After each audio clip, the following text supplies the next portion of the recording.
Hey guys, I am making an attempt to go live. So I have to say this disclaimer really quick. If this live ends promptly, it is due to the under the bridge lurkers who are affecting all of us in the witchcraft community right now. If that happens, at which point I will simply stop the video straight away and come back immediately with no comments. So if this video gets stopped straight away, I'm trying to leave comments up there, but I will not let that affect my favorite holiday of the year, which is Beltane. I've got all my witchcraft books out, and we're going to be doing the reading together on everything, okay? So we'll stay on as long as we can with comments. But if I promptly end this, it's because I have to take care of stuff. Hi Vile, hi Living Out Loud, hi Tangerine, so excited you guys are all here. I'm not a doctor, I'm a witch, I do have feelings, and I'm not afraid to do a return to sender working. So honestly, just let me have my day with my friends. So this is what we're trying to do, and I've got all my witchcraft books out, and some other ones, and we are here to talk about Beltane. Look who's here on the couch. Thank you everybody. Hello, hello. So, we're gonna get as far into this as we can, but I have to say it's not just my channel this has been happening to. It's been Dangerous Eyes. It even happened on some of the bigger channels too. So let's try and do this. I know Otis is back there. He's so conked out. He just can't. Yeah. So we'll let this go as long as we can. So the first book we're going to read out of is the Witch book. I believe it's in here, but again, I'm just going through all of my books and reading with everybody. Hi, Mandy! Because I want to read to you every single bit of what all of my books has to say on Beltane. Okay. So this is the Witch book by Raymond Buckland. It's just kind of like a cool, almost all-purpose, like, table encyclopedia. So let's hear what it has to say about Beltane. So, Beltane is my favorite because there's no actual, like, real-world celebration like on Samhain. But, well, I guess they do call it May Day, right? But there's no, like, huge celebration. It's not amped up for muggles. It's really only amped up for us. And if you are in the other hemisphere, like over in the UK, etc., right now you're celebrating Beltane, or you're not celebrating Beltane right now, you're celebrating Samhain. So that changes depending on where in the world you are, whether it's May 1st or November 1st. Okay, so have I found Beltane yet? Not yet. We will find it. Blair Witch Project's in here. Beltane better be in here. Okay, and it is. So on page 42 of Raymond Buckland book, I've found it. Hey, Magical Mandy, if you could do me a favor and just do one emoji. I guess YouTube is dinging us for more than one emoji in a row. I'm not trying to call anybody out. Me and Andreen are heartbroken. How much fun can be taken away? I don't know. So yeah, one emoji or else we get dinged. Just one of those things, I suppose, but I love all the love. Okay, Beltane, the origin of the name is in some doubt. Cormac, Archbishop of Cashel in 908 CE, suggested it was a combination of the name of the god Bel, or Baal, B-A-A-L, or Bil, B-I-L. I know I use a ton of emojis too, it's hard for us to express ourselves. Celtic word tyne meaning fire. So it is spelled variously Beltane, B-E-L-T-A-N-E, like the way I spelled it in the video, or it is spelled B-E-L-T-E-N-E or B-E-L-T-I-N-E. So if you accidentally misspell it, chances are you've spelled it right in one part of the world or another. Okay, so what else? Also known as Walpurgisnacht, sounds German, Rude Day, R-O-O-D, Rude Day, Rudemas, R-U-D-E-M-A-S, and May Day. This is one of the 8 greater sabbats of witchcraft. In early times, the year was roughly divided into 2 halves, the summer months, and when it was possible to grow crops, and then the winter months when it was necessary to resort to hunting food. The fertility goddess was predominant in the former, and the horn god in the latter. Still doing good. Yeah, at least we're able to be here together, right? I'm super, super thankful for at least that. Okay. And I also feel like I should maybe pull this down so we can see it. This is my maypole from last year. I'm not going to be making one this year, but I just keeping it as a decoration. Right there. Okay.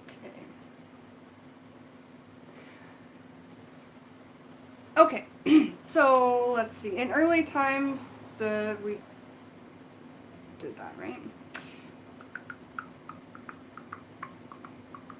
So today, right now, because tomorrow is May 1st, May Day. Hi, Steph, how are you? Nice to see you. Today is, the veil is super thin right now as well.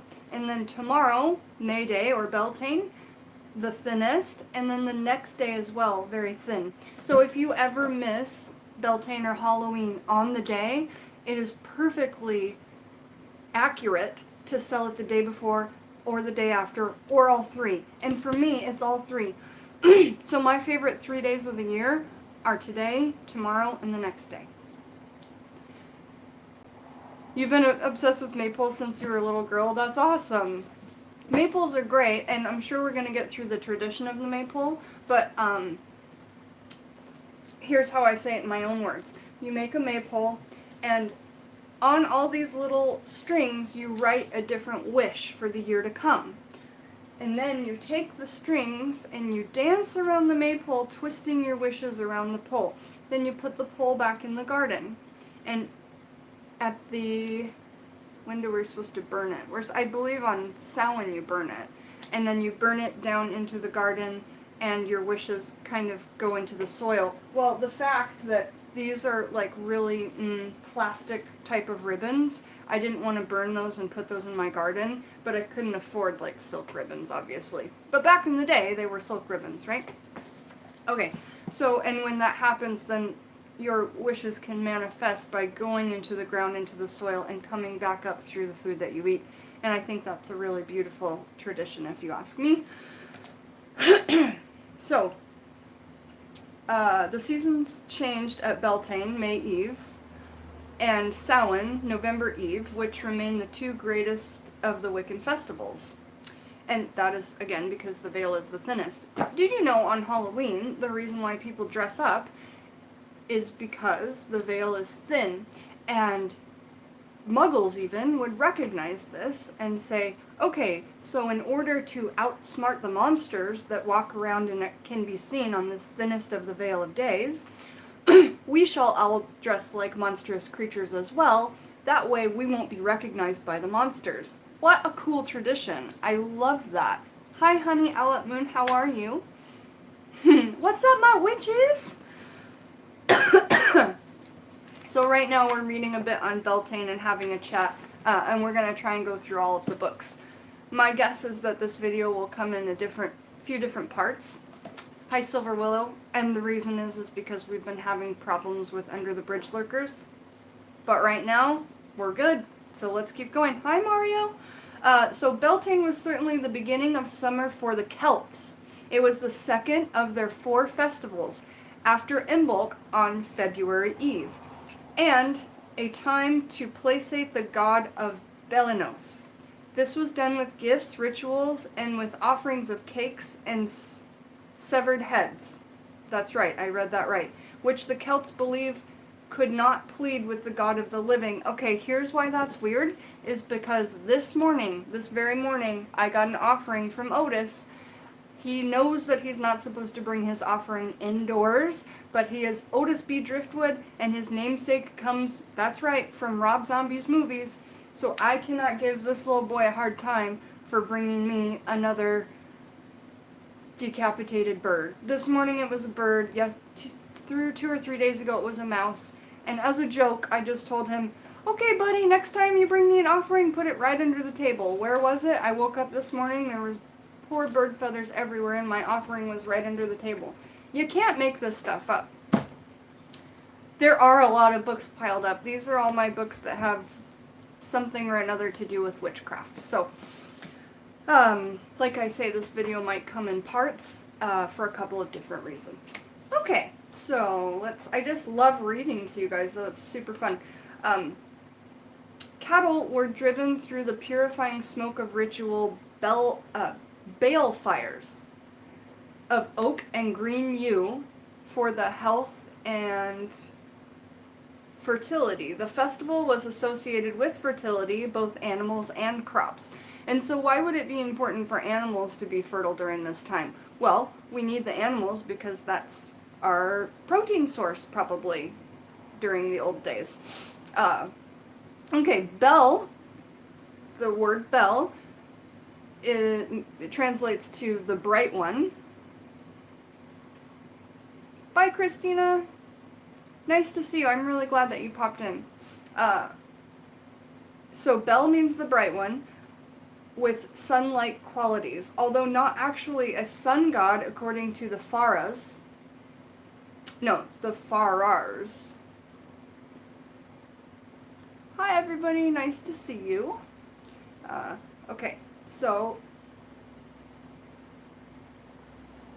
choral dances were performed by the Druids honoring the sun. The fire had to be started with friction, rubbing two sticks together, or by striking flint. The Irish sometimes believed that Beltane referred to the Beltane fire as the Taine Engin, meaning the fire from rubbing sticks. So that's also really cool to know that part of the tradition was to start it as manually as possible with fire and sticks, old remedies. And if you guys know how to make a fire starter out of string and a stick, and you want to light a Beltane fire, the best way to do that would be that way, or with some flint. Okay. Jumping over the bale fire was one of the traditions of Beltane, and indeed of most of the main festivals. Individuals would leap across the flames to ensure fertility and good health, and as a spiritual cleansing for protection in the coming year. Hi Heather, how are you? Nice to see you. And Oren Can, hi, nice to see you. So couples would take hands and leap together, believing that in doing so their marriages would be sealed in health and happiness.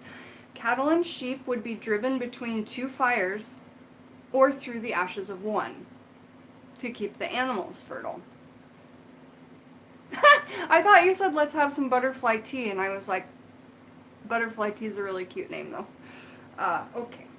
The central theme of Beltane seems to have been sexuality and fertility. It was, in the early days of witchcraft, very much a time for ritual coupling. On the festival eve, which is today, because tomorrow is May Day, so this is May Day Eve, the festival eve, Beltane Eve, whatever you want to call it. I think it's beautiful too.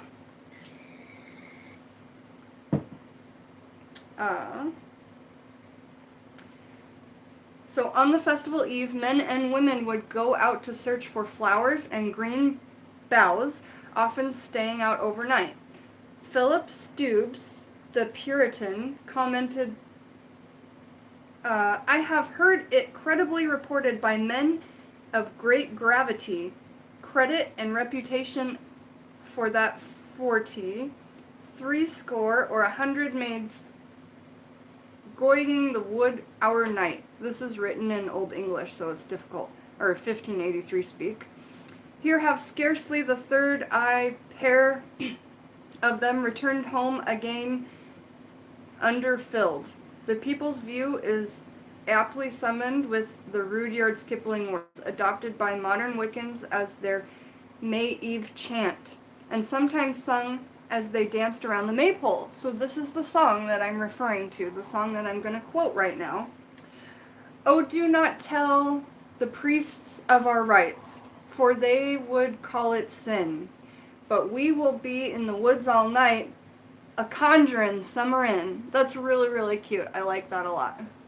Oh, really? So, Butterfly Magic with Hot Tea just let us know that Rudyard Kipling wrote the Jungle Book. That's fantastic information. Thank you for sharing that. So let's say it again. This is the May Eve chant that those of you who want to, those of you that are in the UK, we'll be saying it in a couple of hours, or you could say it right now because it's still tonight, right? In the UK, it's nighttime, I believe. Yep. So it's about 9 o'clock at night over there. Oh, do not tell the priests of our rites, for they would call it sin, but we will be in the woods all night, a conjurin' summerin'. I like it too. It's a good one. On the first day of May, so tomorrow, the Romans would pay homage to their lares, Lares, the household gods.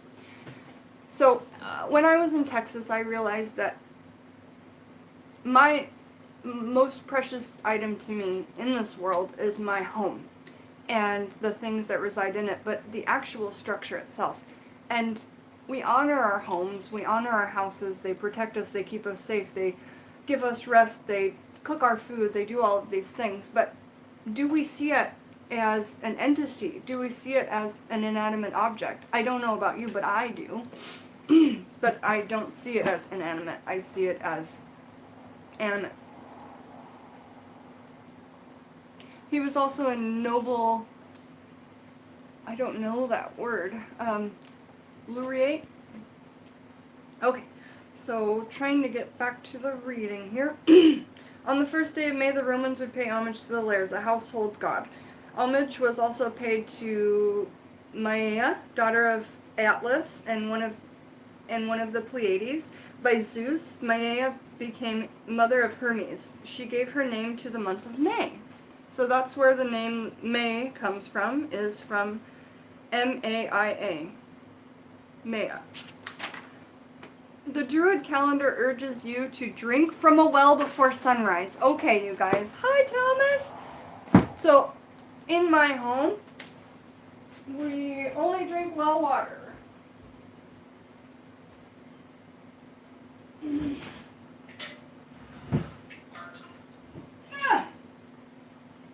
So, every day or other day, we go out to my mother's house where she has an amazing well that I actually drank from in my childhood. And we get these big glass bottles and we drink well water. Well water is so magical, especially if you were to place this whole thing out in the moonlight. Now you have full moon blessed well water elixir. But in particular, on May Day, we have a really, I know Otis, he's so lazy. We have a really good bond with this well water. So I'm going to set this down now. It's so heavy.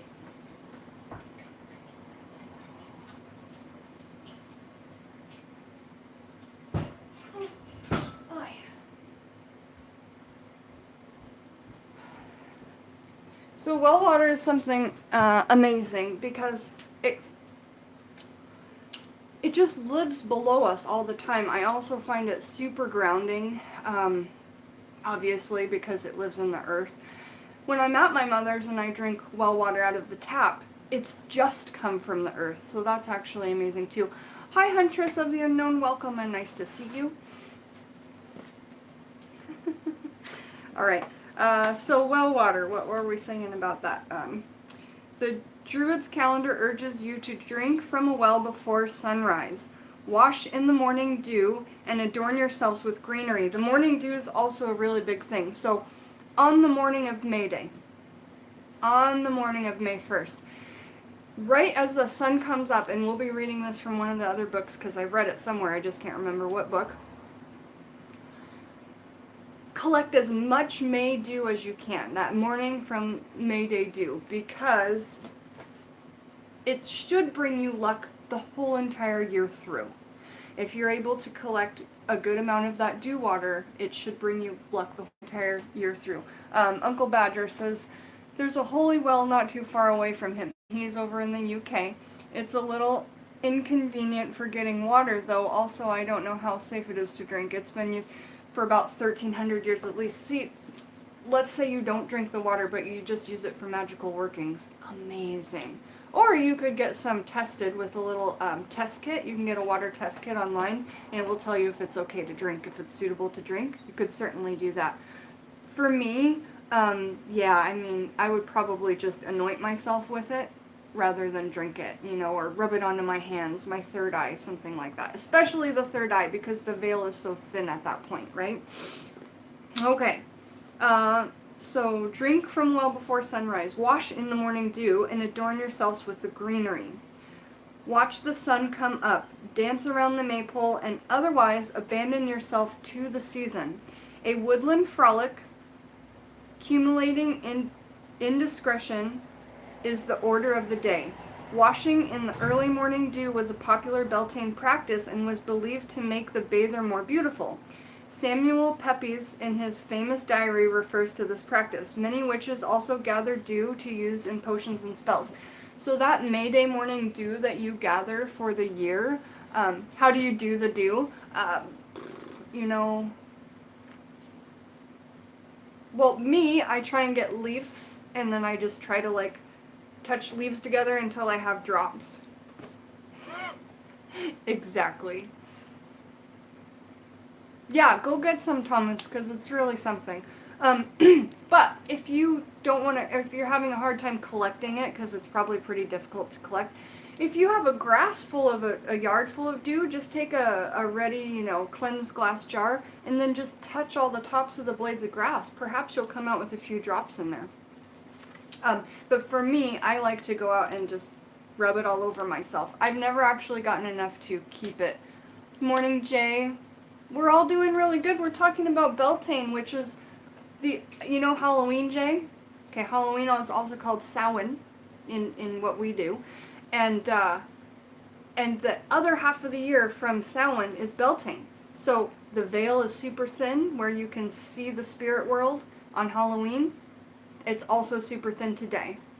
Yeah, you know of Halloween, exactly. So Beltane is the other half point of the year when the seasons change and the veil's very thin. But I like it because it's not massively celebrated by muggles. So it's a day, it's one of my favorite days of Sabbats that we get to go. Thank you, Terry. Yeah, interesting and trippy, absolutely.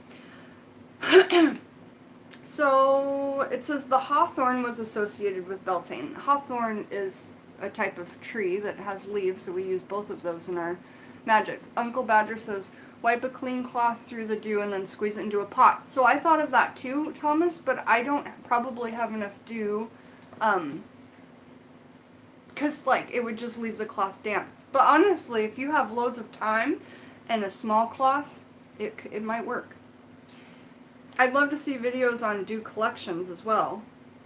So the hawthorn was associated with Beltane. Graves comments that its later organistic use corresponds with the cult of the goddess Flora, and accounts for the English medieval habit of riding out on May morning to pluck hawthorn boughs and dance around the maypole. Hawthorn blossom has, for many men, a strong scent for female sexuality.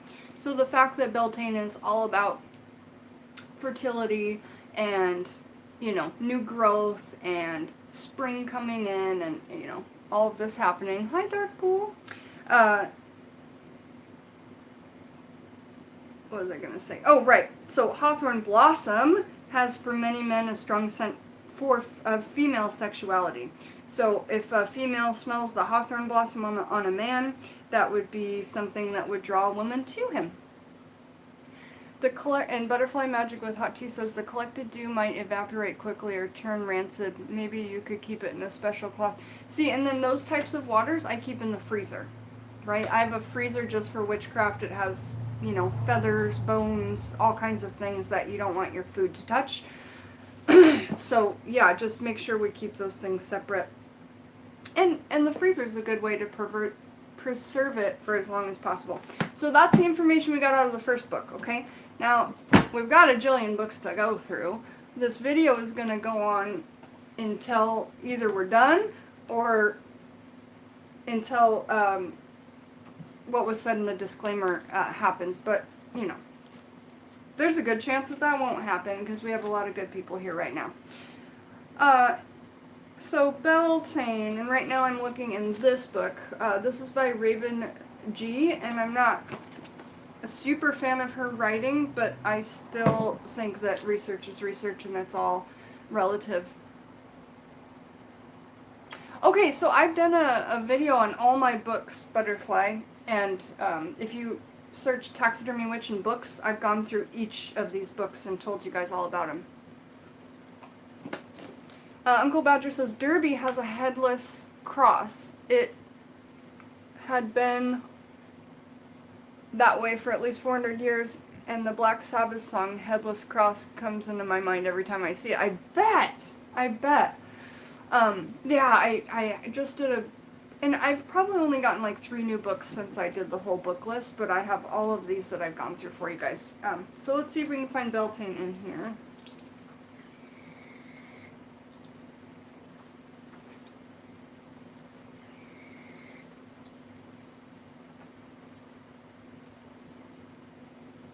I like doing research together because it kind of gives you a good idea of how long it takes to look this stuff up. I used to look everything up and then do an uploaded video, and there's nothing wrong with that. It just takes a lot of time, and it doesn't exactly show you the process. So I think it's fun to see the process and what's going on and all of that.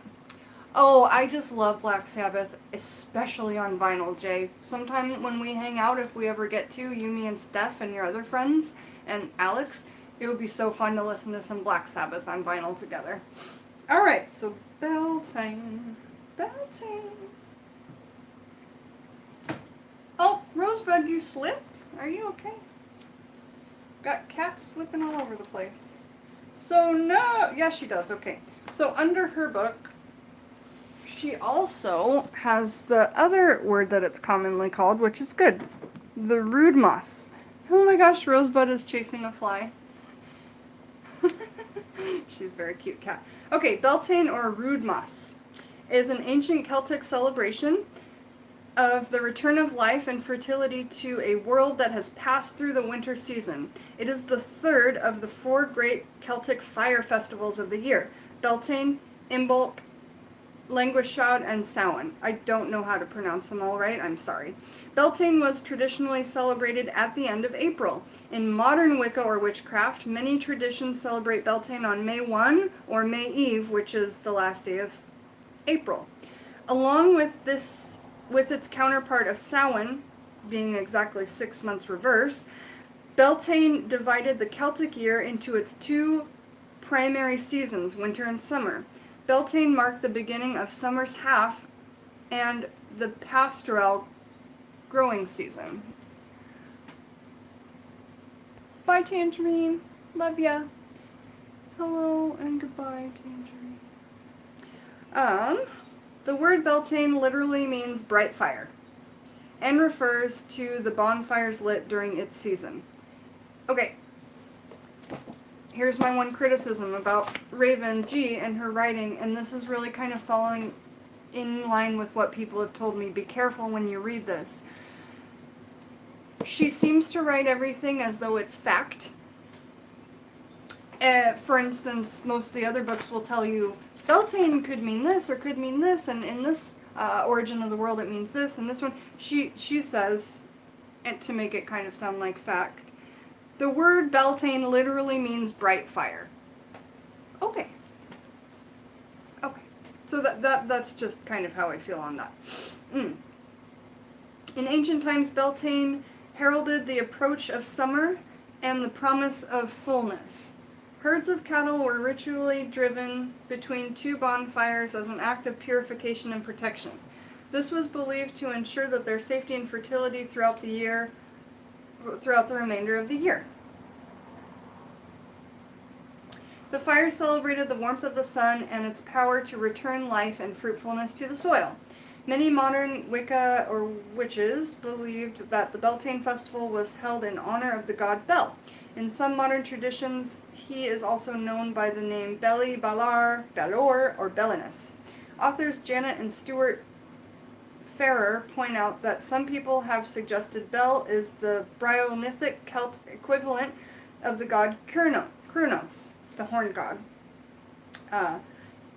In the mythos of many modern traditions of Wicca and witchcraft, Beltane marks the appearance of the Horned One, who is the rebirth of the solar god slain during the Wheel of the Year. He then becomes consort to the goddess, impregnating her with his seed and thereby ensuring his own rebirth once again.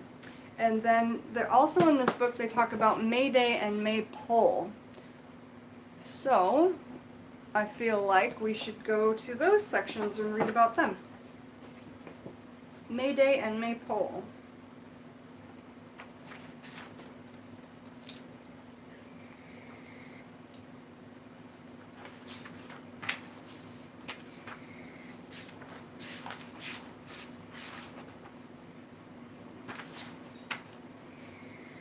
Okay, so she's got more for us to read. Thanks, Dangerous. I appreciate it. Nice to see you again. We are giving this a Christina and I Skyped when I was doing my hair, so I'm sure it looks a lot better than the last time you saw me. Okay, so talking about the Maypole, and we're still in Raven G's book, Encyclopedia of Wicca and Witchcraft. Mayday is an ancient fertility... Mayday! Mayday! Mayday! Mayday! I had to say it. Mayday is an ancient fertility festival that can be traced back to the great mother festivals of the Hellenistic period of Greco-Roman religion. The ancient festival of Floralia culminated on May 1st with offerings of flowers and garlands to the Roman goddess Flora and Maya. The month of May is named for the goddess Maya. We learned that in the other book. Okay.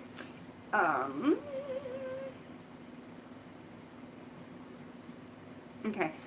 In a book written in 1724, there was a Maypole near Horn Castle, Lincolnshire, that reportedly stood on the site of a former Roman herms, a wood or stone carving of the upper torso of a body emerging from a pillar. The author records that boys annually keep up the festival of the Floralina on May Day, and carried white willow wands covered with cowslip. Stuckley goes on to say that these wands are derived from the Thyrus wands, once carried in ancient Roman bacchanal rites, like the god Bach. Bye, Clarissa. It was lovely to see you. Lots of flora blooming in the garden. You're exactly right. Okay. Family lineage may or may not be traced through the female line. In a matriarchal society, by contrast, it would be uncommon for lineage not to be traced through the women. Matrifocal societies also do not necessarily discriminate against men concerning their involvement with religious rites, tribal positions, and general status in the clan. Okay, so then now we're going to read about...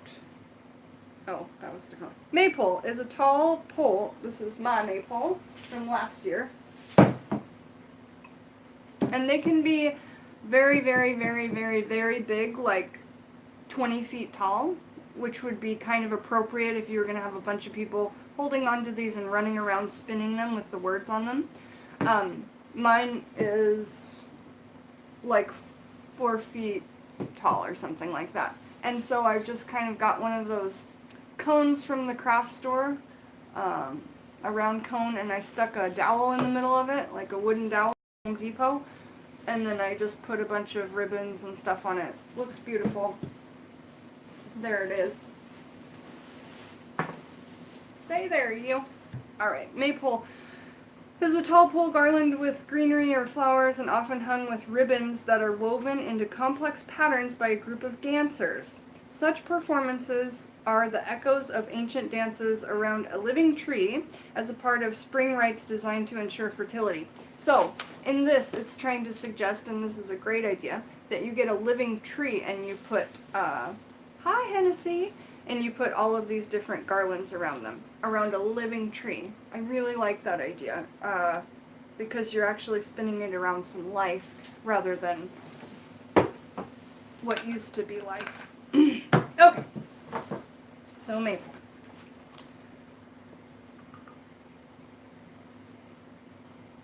So, such performances are the echoes of ancient dances around a living tree as a part of spring rites designed to ensure fertility. Tradition varies as to the type of wood used for the Maypole. In some accounts, the traditional wood is ash or birch.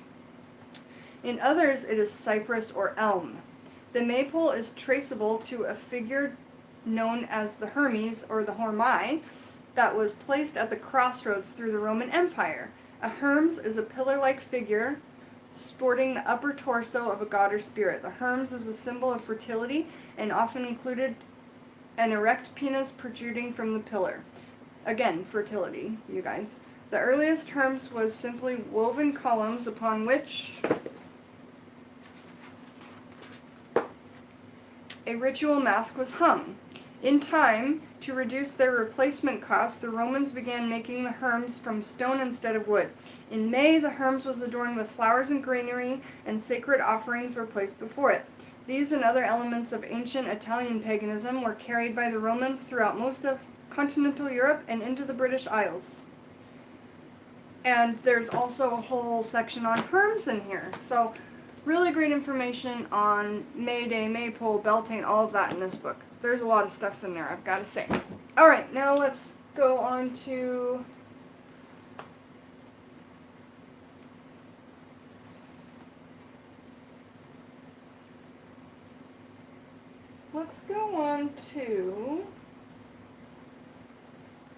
supermarket sabbats. Supermarket sabbats. There might not be a ton in here, but it does say sabbats on it, so to me that means that there's going to be some stuff for Beltane. So in this book we've got, this is the book that we're looking at. You've seen the dancers weave beautiful patterns down the pool. That's awesome. Yeah, that's great. Belanius was an Irish sun deity, and in Ireland it is believed that the word Beltane means fires of Bel, after Belanius. That's really beautiful. Ireland and Scotland, I've been reading, are two of the most Beltane celebrated places in this world. In this world. Yeah, I know, you see a book called Wikipedia, I'm sure it's in there too. Hi Ricky, how are you? Nice to see you. So supermarket sabbats, it says for Beltane there's a Beltane fire oil, there's a Beltane power incense, there's a Beltane shopping list, and that's what there is for Beltane. Let's look at the shopping list on page 170 and see what foods are going to be correlating to Beltane. Okay, here's the Beltane shopping list. Almond extract, almond oil, apple juice, baking soda, blasting brush, and this is so that you can make all the recipes in here, but in general, a lot of these foods are going to have to pertain to Beltane.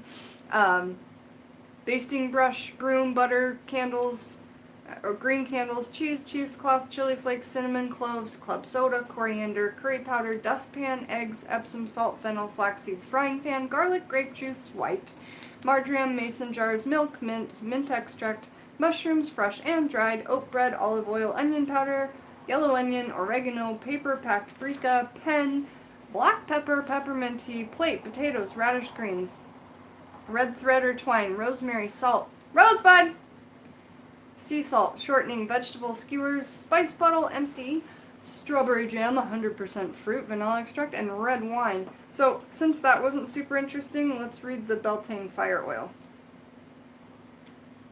I feel bad because it wasn't as interesting as I thought it may have been. Okay, so the Beltane fire oil, 156 and 57. And I have a couple more Sabbat books, so this isn't my only Sabbat book. Okay, so the Beltane fire oil, let's read about that. 1 cup of almond oil for prosperity.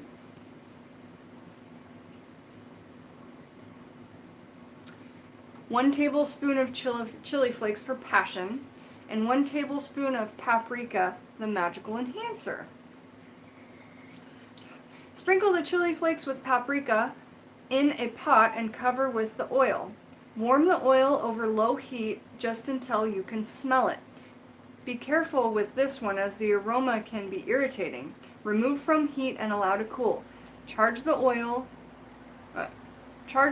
to be to the holiday, strain, and bottle for use. The oil spell is, this bit of food magic can be delightfully boost the Sabbat feast. It is a recipe that is vegan, spicy, hearty, and completely in tune with the season. Mushrooms are one of the foods that work well with Beltane, and they provide a wonderful magic all on their own. So you can add it to these magically grilled mushrooms. Okay? Alright, so that's what we got out of this book for good old Beltane. Yeah, thanks for contributing, Thomas. I really appreciate it. Alright, let's look at this other magical yearbook. The Magical Year by Danu Forrest. Alright. Beltane.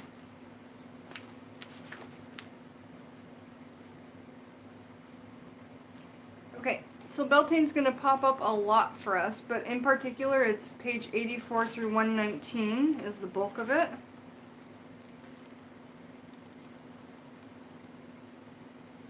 And it's chapter 3, completely on Beltane. Hey Candy! There's my Candy girl. I didn't think you'd be up this early.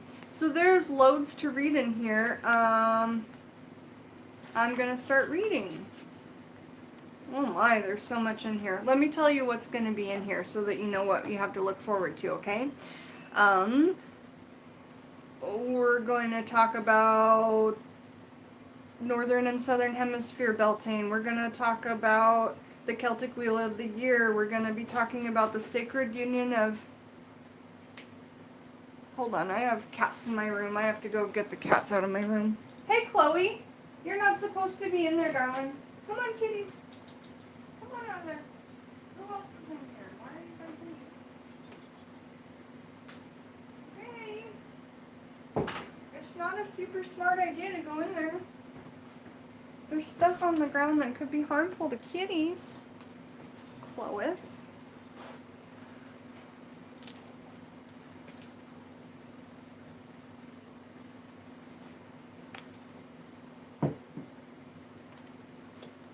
Okay, so Beltane meaning, oh, what else is going to be in here? Sacred Union of Bel and Danu, invoking Bel, the Battle of Winter and Summer, the Flower Maiden, Goddess of Sovereignty, the May Queen and the Maypole, invoking the May Queen, calling on the divine aspects within. There's a lot on Beltane in here, you guys. The Wood Woes, Heart Chakra Meditation, and expanding your heart energy on Beltane, the Magical May Tree, Beltane Love Spell, paying honor to the sacred Hawthorn, which we spoke about from Raven G's book. See, when I get that Book of Shadows from you, Candy, this is the stuff that I'm going to be putting in it. You know, like getting all my books together and then putting as much as I can in one. Okay, so we're also going to be talking about Holy Wells, and I'm sure Bridget will come up in there.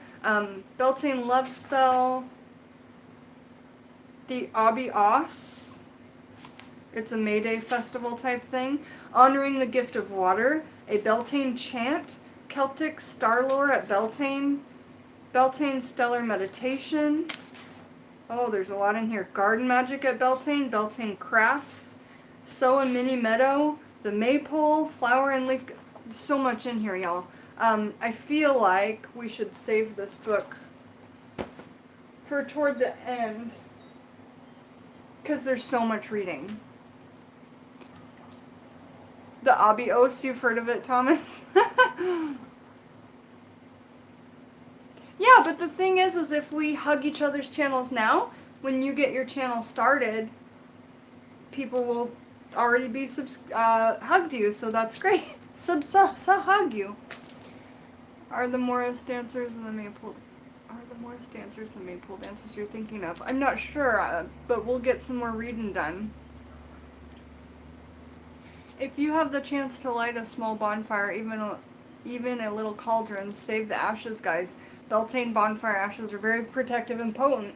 That's awesome information, and maybe we can do some special burnings today in my big cauldron. Maybe we could do that. So I know that there's loads in this book. The only reason I'm avoiding it right now is because I want to just get a couple of other topics in before. Let's see if we don't find Beltane in this book. This is one of my favorite books because it tells a lot of old lore. Old lore. Like, remember the other day when I was talking about going to the library to check out those witchcraft books? It's like the same types of information.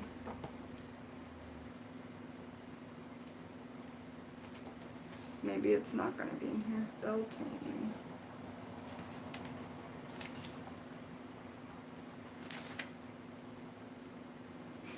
Bible witchcraft. Interesting. Yeah, I guess Beltane is not in here. That's alright. This is really focusing on, you know, more of demonology, I suppose. But I am always excited when I do find something about it in there.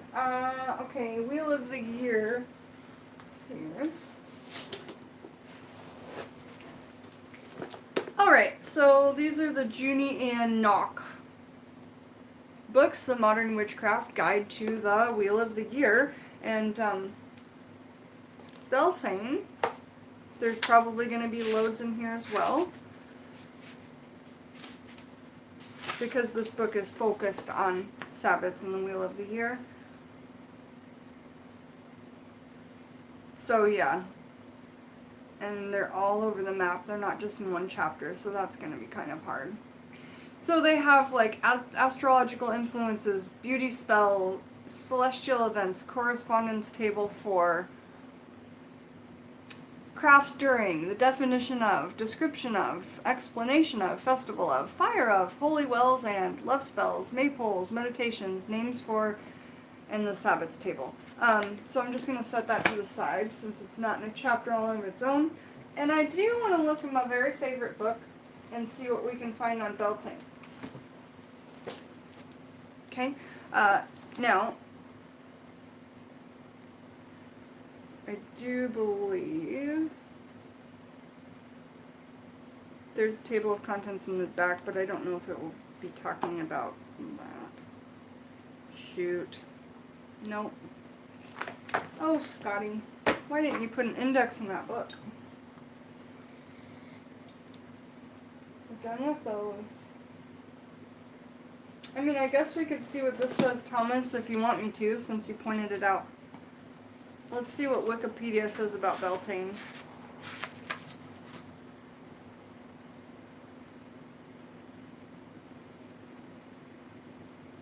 Nothing? Okay.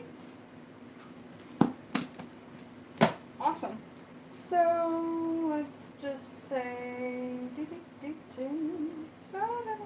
I think we're good. We're going to start reading that magical yearbook.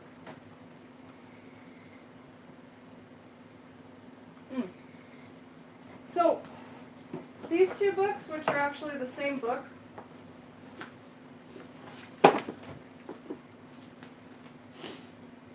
Wicca in the Kitchen and The Magic in Food, are the exact same books.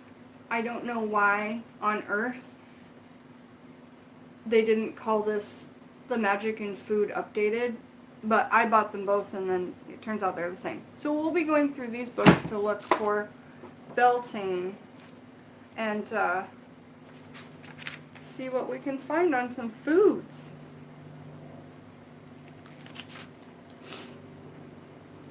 Uh, 34, 38, 55. That's not too hard to remember.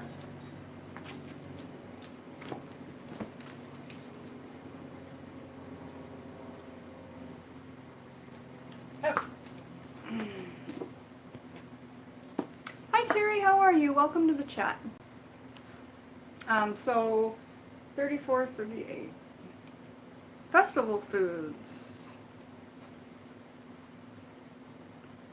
It just brings up the word Beltane right there. So 38. Okay. So on page 38, talking about festival foods, Scott Cunningham does put a chunk in there for Beltane, May 1st. We still observe May Day, a contemporary version of the ancient European pagan religious celebration. In earlier times, Beltane was connected with the dairy, and so ice cream, yogurt, cheese, custard, quiche, and all other dairy foods are appropriate fare. My guess is why dairy foods were appropriate is because it would have to do with spring and fertility. This is the time of year that the milk starts to happen on the farm. This is also, Beltane is a festival surrounding around the topic of fertility, calving season. Yeah, oh, such a beautiful time on a farm when baby calves are born. There is a magic in baby cows that I cannot explain. You just have to touch one and be around one. And I would assume it would be kind of the same for baby horses. But we don't drink horse milk, do we? I don't know. I don't. Oatmeal cookies and oatmeal bread is also fit the symbolism of Beltane. So, oats, the high point of spring. This customary food comes from Scotland. Many centuries ago, oatmeal cakes known as bannocks, B-A-N-N-O-C-K-S, were used in Scottish rituals. May wine is also a tasty drink. It is made from white wine, fresh woodruff, and strawberries. Sounds lovely. Love baby cows. Me too, Heather. They're just the best. Okay, so the last page on this book is page 55. And on page 55, I've done a video on oats in herbalism and witchcraft. I know that because it's highlighted in there. That's the only way I can tell, because I've done so many herbalism videos. Oh, that's amazing, Thomas. So oat, planet Venus, element Earth, energies money, lore. In Scotland, cakes known as bannocks were baked and eaten at Beltane, the old pagan observance day of May Day. Oat cakes are still eaten during some contemporary Wiccan rituals. Magical uses. Use only whole grain oats. Remember Marjorie from chapter 2? We can prepare and eat oatmeal first thing in the morning to bring money and prosperity to our lives. Other magical possibilities include oat cookies and oat bread. Okay, so that is all that we found in there on Beltane. Hi, Freshwater Fairy. Everybody's doing good. We're all doing so good. We're reading about Beltane and getting excited for, well, today, tomorrow, and the next day are my favorite days of the year. So I couldn't let anything hinder me from coming on today. And again, if you guys come on to a live stream later and you can't comment, there's a reason for it. It's because today's been a hard day for Under the Bridge lurkers coming on in groups of them, big groups of them. So I'm just feel blessed that we're able to talk right now, because it was bad earlier. Okay, so let's also just pull up another book before we move on and talk quickly about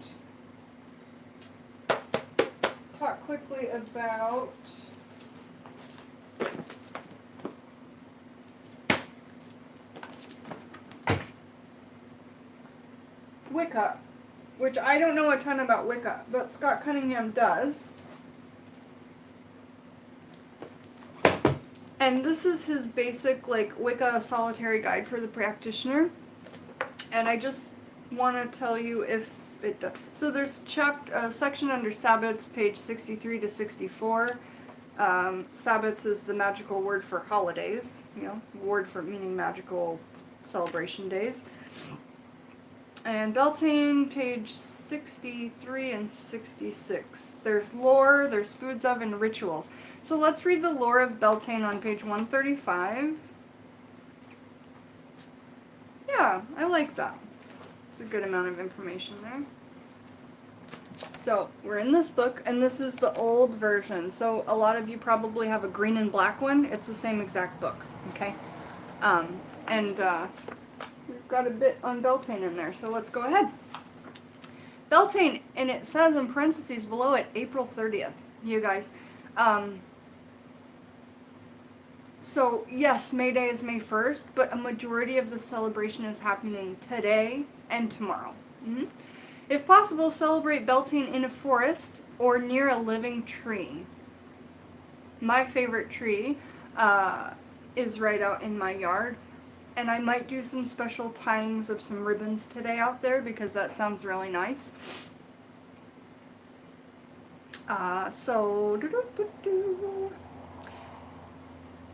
If possible, celebrate Beltane in a forest near a living tree. If this is impossible, bring a small tree within the circle, preferably potted.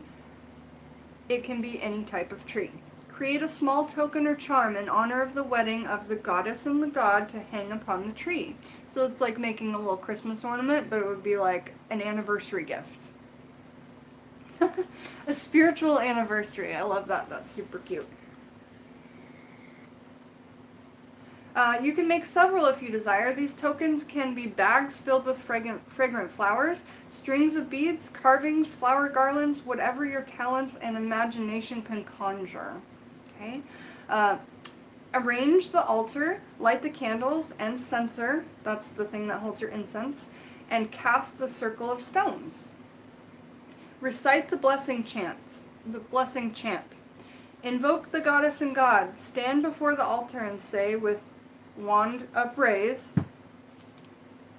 I don't use a wand, but I use my hand because I feel like my fingers with the stones on them are just as good as a wand. Ah, thank you very much. Okay, so stand before the altar and say with your magical tool upraised, O Mother Goddess, Queen of the night and of the earth, O Father God, King of the day and of the forest, I celebrate your union as nature rejoices in a righteous blaze of color and life. Accept my gift, Mother Goddess and Father God, in honor of your union. Place the token or tokens on the tree. From your mating shall spring... Okay, so that's the first thing you say, and then you place the tokens on the tree, and then you say this. From your mating shall spring forth life anew. A profusion of living creatures shall cover the lands, and the winds will blow pure and sweet. O ancient ones, I celebrate with you. Works of magic, if necessary, may follow. Celebrate the simple feast. The circle is released. Beltane lore. Weaving and plating are traditional arts at this time of year for the joining together of the two substances to form a third in the spirit of Beltane. Foods traditionally come from the dairy, and dishes such as marigold custards, oh, I would love marigold custard, and vanilla ice cream are fine. Oatmeal cakes are also appropriate.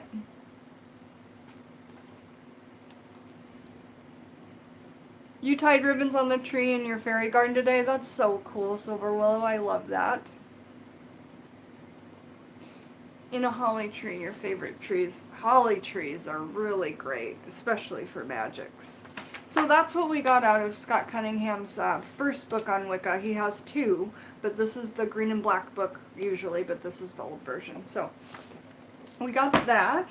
Oh, I also wanted to look really quickly because we're talking Celtic holiday, and now I don't know too much about Celtics and Druids, but are they the same thing, you guys? Because I have this Sexual Practices of the Druid handbook, and I was going to look in there and see if there's any Beltane rituals in particular, and if they were okay enough to read, I'd read them. But I'm not seeing any, so that's okay. No. Maybe it'll say sabbats.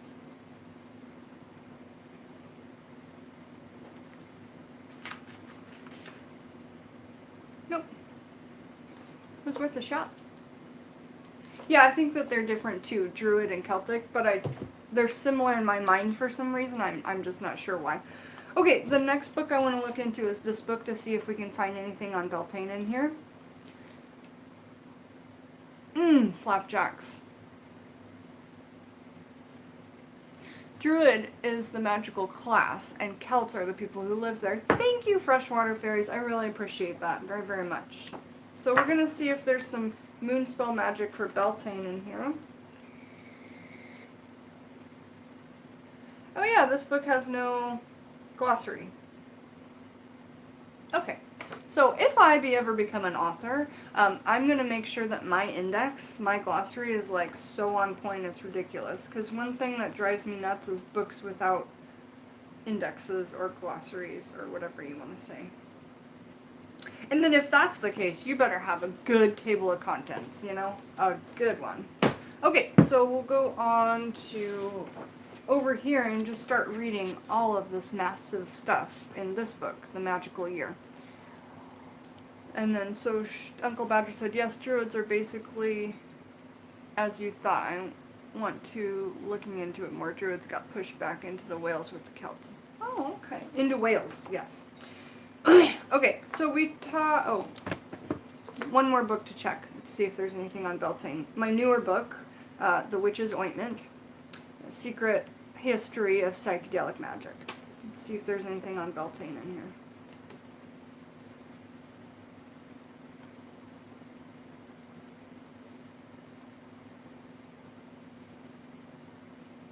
Nope. Just Beltane, which is great. That's why I got the book. Okay, does anyone want me to answer any questions before I get back into reading? I want to become an author, but I need to find that perfect investor, you know, because I want to have like a tangible paper book. But yeah, someday I'd love to do that. Okay, so if anybody wants to ask me any questions right now, right at this very moment, we're so blessed. We're an hour in and there's no troubles. Really feeling happy. Maybe they found someone else to bother. Hopefully.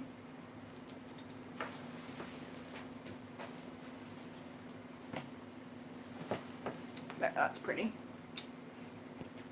Nope. Okay, let's just get started then. It's really pretty outside. Let me show you guys outside.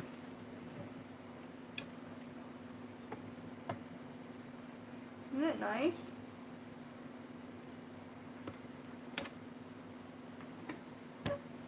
Pretty blessed. Okay. Beltane and fertility. May 1st for the Northern Hemisphere. November 1st for the Southern Hemisphere. Beltane, meaning the godly fire or the fire of Bel, marks a time of revelry in the Celtic spirit. Since antiquity, men and women have gathered to celebrate Beltane at dawn during the first few days of the month, or the nearest full moon, to when the Hawthorn, the tree most sacred to Beltane, is in blossom.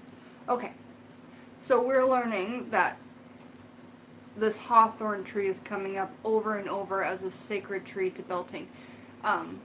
What would you want to write about? Oh, freshwater fairy. So I would want to write about all the things that I make up, like the workings that I make up. I want to teach intuitive magic through books that I write. I want to teach like about empathy and about doing your own practice, just like you don't have to have money.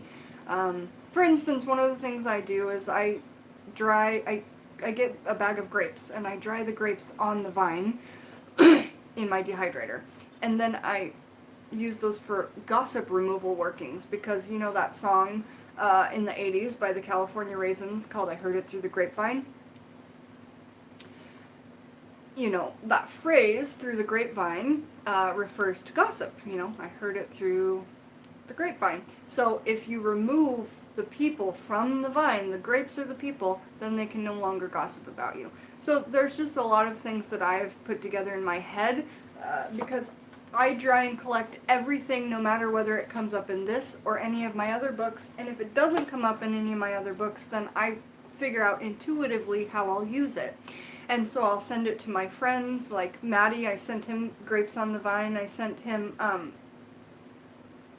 some of my other things that I've kind of made up on my own, uses for herbalism, right? So I guess the book would focus on intuitive uses in herbalism, and then some of the spells and things that I've created. But anyway, Hawthorn. Yeah, so let's quickly talk about Hawthorn from Scott Cunningham's book, and then we'll jump back into here, okay? So we're going to talk about Hawthorn real quick. My guess is that it might say something about Beltane underneath, so let's see if that's right. Hawthorn. Okay, it does say a bit. Here is Scotty's little picture of the tree. I have hawthorn, but it basically is just the leaves, and it looks a lot like this. This is not hawthorn, this is catnip, but it looks just a lot just like crushed up green. But here is the little illustration of hawthorn. And it says, it's called Crataegus oxycathania. May interfere with digitalis medications. Okay. I believe that's saying it may interfere with heart medications, but I'm not sure. Is it regional? I'm not sure. Folk names: bread and cheese tree, gaxels, hagthorn,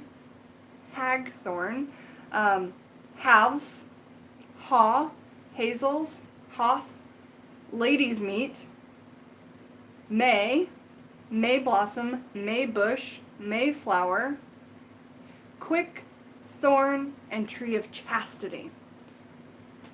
Digitalis and heart meds, that's what I thought. Okay.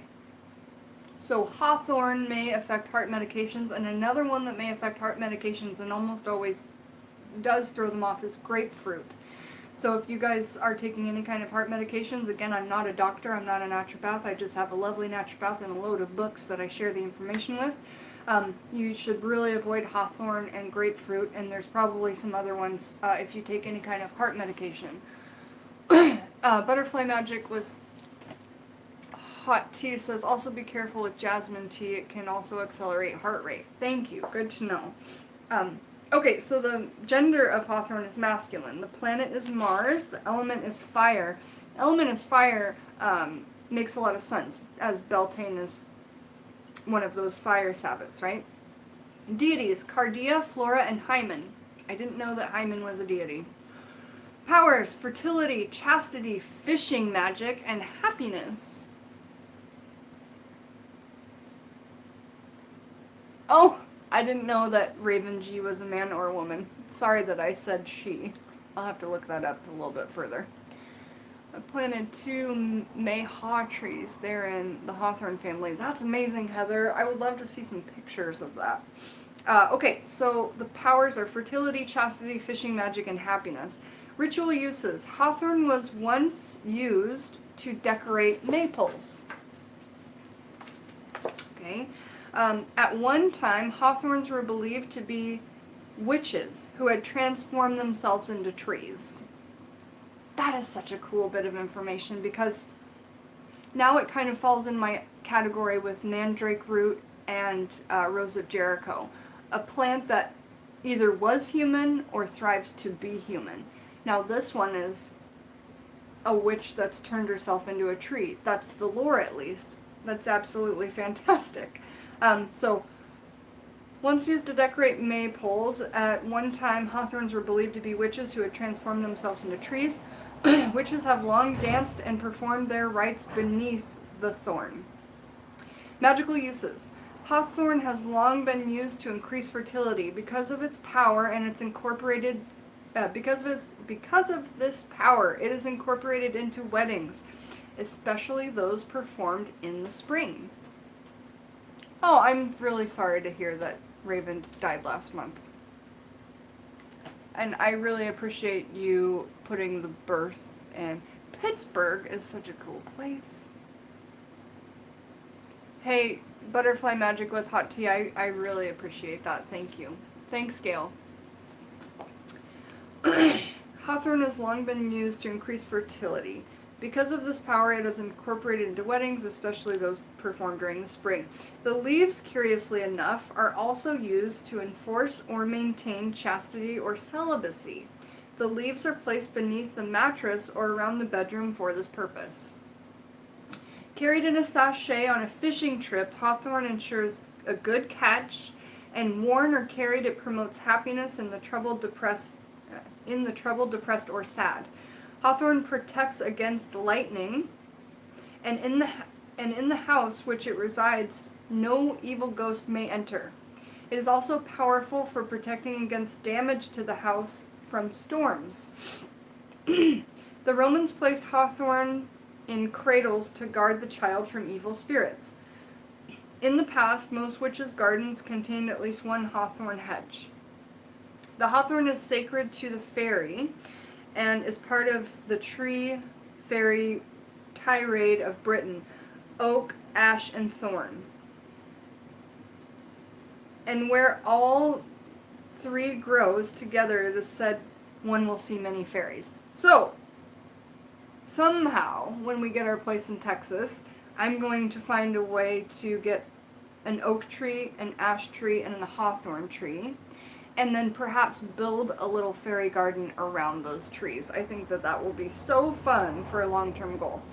So yeah, this had a lot to say about hawthorn, and it did talk about May Day, using it for a maypole. Alright. I think that's probably the only books we're going to get stuff out of. So we shall read more from this book. There are legends with ash trees as well in England. Some had witches buried under them. Oh, wow. That's interesting.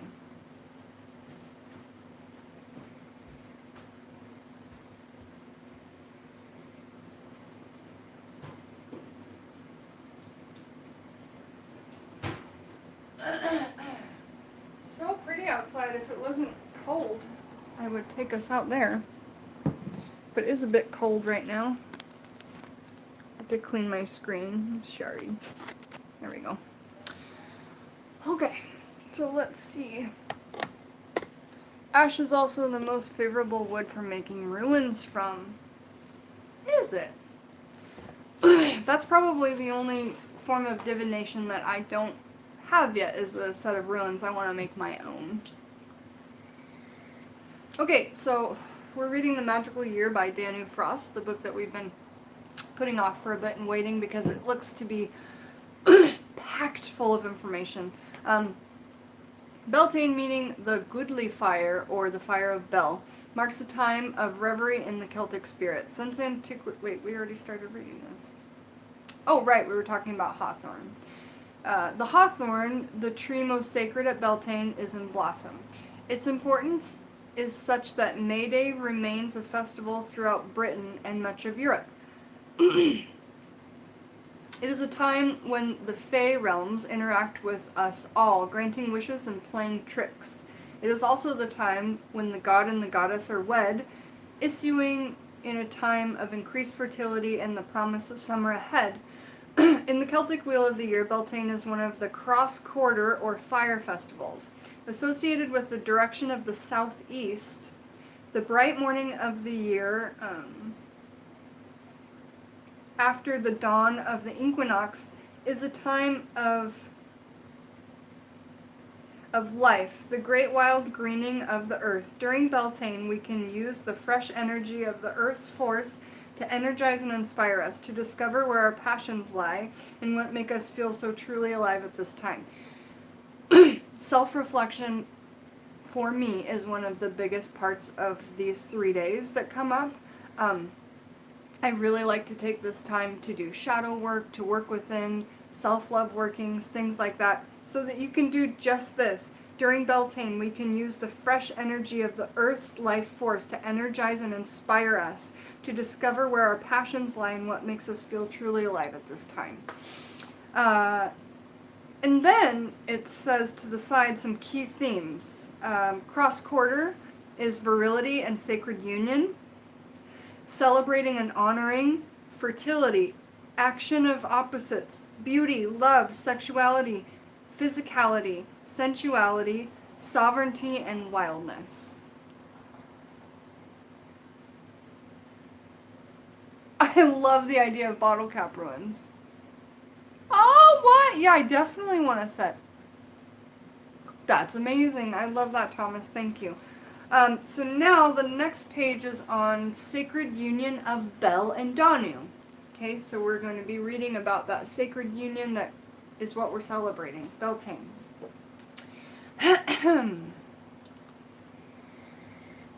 The god Bel, also known as Belinus, Belly, or Bile, is one of the most ancient in the Celtic pantheon. A god of the sun, but also later one of warfare and death. He is most often understood as partnered with the primal mother goddess Danu, Dawn in the Welsh. Like Bile, he is associated with the world tree or tree of life.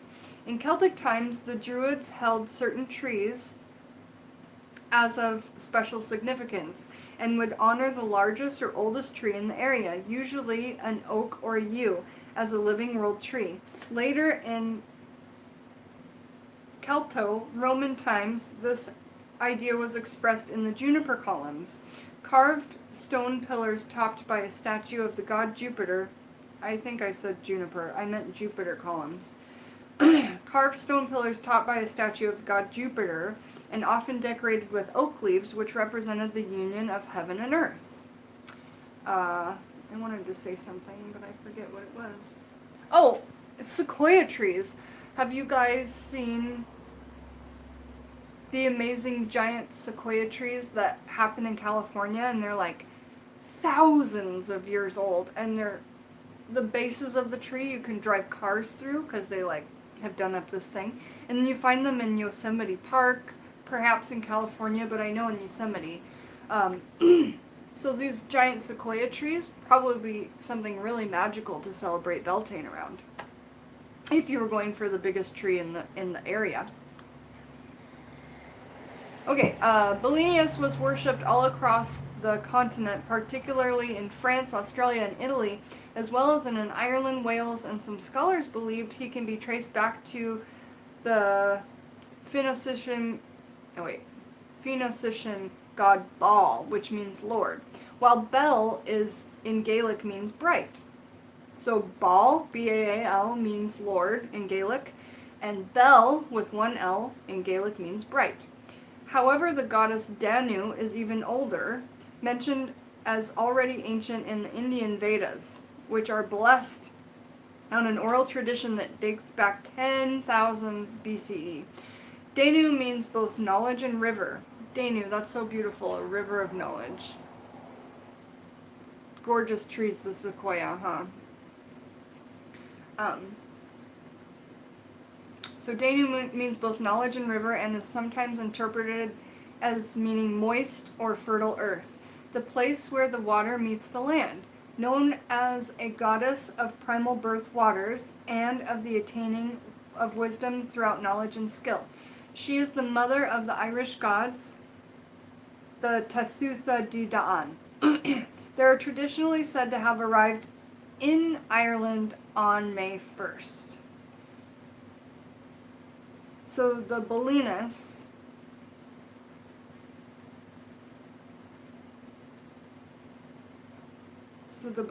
and the Danu, I don't understand what it's trying to say. They are traditionally said to have arrived in Ireland on May 1st. Both of them, I suppose. Unless you guys are understanding it differently than me. Okay, so anyway, moving along.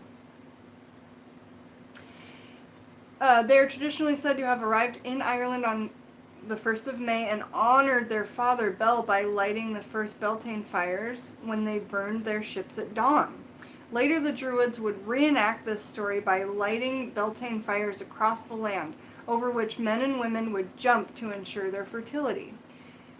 As at Samhain, 6 months reverse on the other side of the wheel of the year, all fires in the household were extinguished and then relit with flames from the sacred Bel fire, bringing blessings into the home which benefit from the union of the goddess and the god. Now, let's say, for instance, you can't keep that same flame going that whole entire time because that would be quite difficult.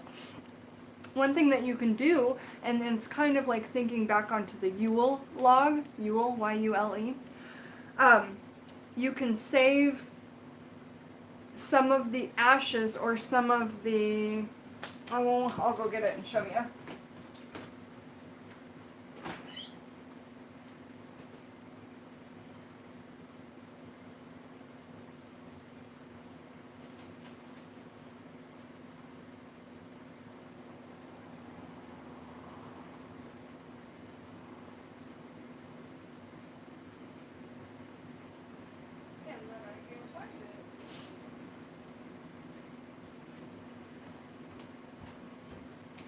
Well, I couldn't find it, but you know, in your fireplace, when the wood is kind of burned down, and then you have these things left behind that the wood is burnt into charcoal, but it's still in a chunk form, and kind of like a briquette.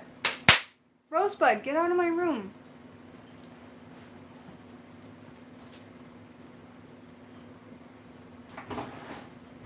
Get out.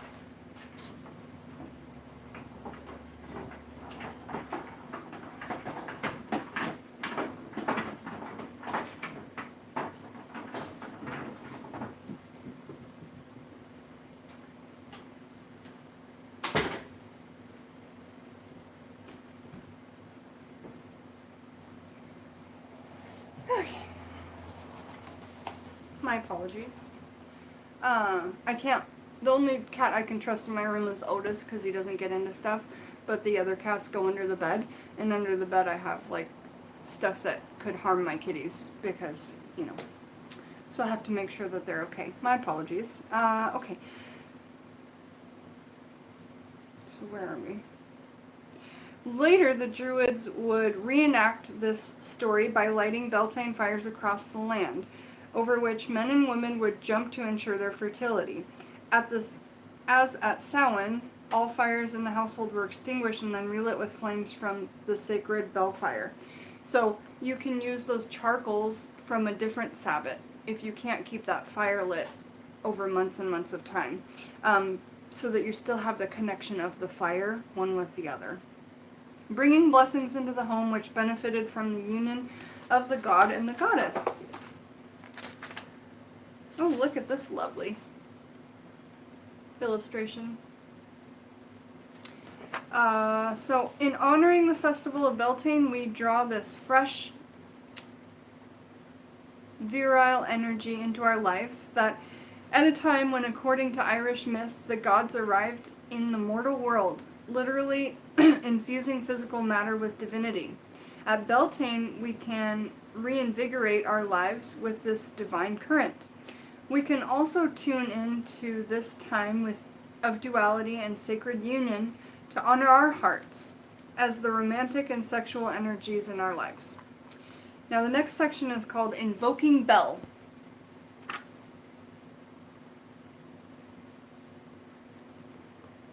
Thank you, Butterfly Magic. I appreciate it. People picnic close to your favorite spot in the dark under a sycamore tree so you pick them up. Yeah, and gosh, you know, picking up litter is such a good offering to Mother Earth, the goddess, and the Fae. The Fae, it's such a great offering to pick up litter. And if you also sing to them while you're picking it up, I've seen some pretty amazing benefits from that. Hi, Rachel. You're not late. It's all good. We're having fun. Talking about Beltane. So now we're talking about invoking Bel, and I just really do love that illustration there. Try calling Bel into your own life to help you live a more vital, virile life in a myriad of ways. To do this, you might like to light a candle or a fire to greet the sun at dawn and call to him in your own words. What do you want to say to him? How do you think he should be called? Using your initiative will make your invocation more effective. And that's going to go along the same lines, like, if you get a working from me that I say I do it this way, you should always at least add a little bit and change it up to what you feel, and that adds an imprint of yourself, the practitioner, the witch, the witchcraft worker. So, what do you want to say to him? How do you think he should be called? Using your initiative will make... Using your intuition will make your invocation more effective, but you may want to try the following words as a starting point. Mighty Lord Bel, Radiant One, you shine with your light on my heart and upon my life. You call to me and I call you to me and honor you this day. Blessed be. So add your own invocation in there, and that will it will make it more of a signature imprint to Bel. He'll hear it from you. Take some deep breaths, focus your intention, and feel the power of the spring. The rising green and the summer to come touch your spirit so that you may align yourself to the power of Beltane and bring new life in whatever way you choose into being at this time. And yeah, Bel, or the god of the sun. The battle of winter and summer is the next bit that we're going to read upon. Yeah, try singing to them, Thomas, because that really gets their attention. Singing, dancing, that kind of stuff. You want to develop more of a relationship with the Fae. You're still putting together some fairy stuff at home. That's great. The battle of winter and summer. Rosebud, sit down and be a good girl. Beltane, together with the summer solstice, is mentioned in many folkloric tales at the time when winter and summer do battle for the hand of the goddess of the land. This motif can be seen in the tales of Arthur, Lancelot, and Guinevere, and of Robin Hood, Maid Marian, and the Sheriff of Nottingham, as well as of Gwyn ap Nudd and Gwythyr ap Gruland, who do battle each Beltane for the hand of the spring goddess Carilad. Creedidalad. Sorry, I'm bad at pronouncing. These battles are reenacted in murmurs,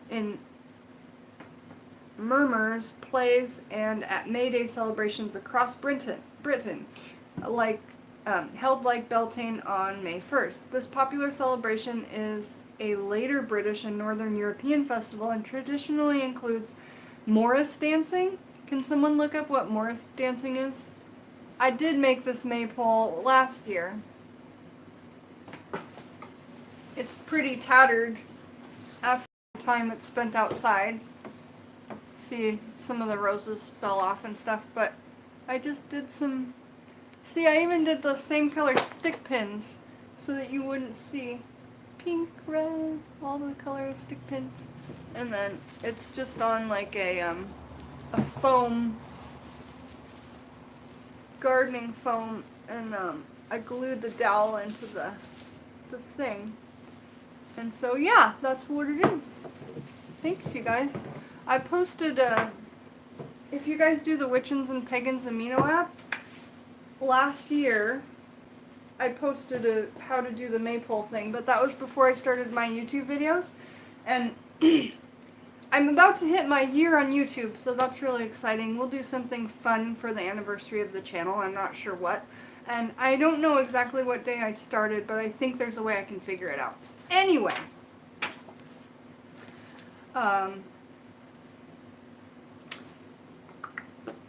I'm going to get through this part where we're talking about the Battle of Winter and Summer. This popular celebration is a later British and Northern European festival and traditionally includes Morris dancing. If somebody could look up Morris dancing and tell me what it is. Morris. So it includes Morris dancing, Maypoles, and the election of a May Queen to oversee the festivities, which commonly now also recognizes workers' rights. Drawing on the Celtic and Gaelic Beltane celebrations as well as on the Roman festival of Floralia, the festival of flowers on April 27th, so like 2 or 3 days ago there was something called Floralia in Roman. The day has a less overt pagan flavor than it is in the distant past, though there has been a resurgence of large Beltane events in recent years, such as the yearly Edinburgh Beltane Fire Festival that captures much of the festival's ancient spirit in its style and atmosphere. And again, Edinburgh, that's in Scotland, right? And Scotland and Ireland, of the whole world, those are the places that celebrate Beltane the most.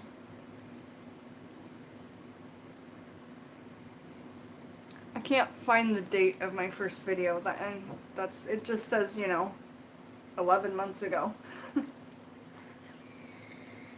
I'll try and look, though. I don't know. The Flower Maiden, Goddess of Sovereignty. The goddess at Beltane. I don't think that the reason I didn't write it down is because I didn't think I would be on YouTube for a year. I didn't think my channel would do very good. I didn't think that taxidermy and witches would like go together very well. But I just wanted to share my individual style, and look where we are today. You know, we're doing pretty good.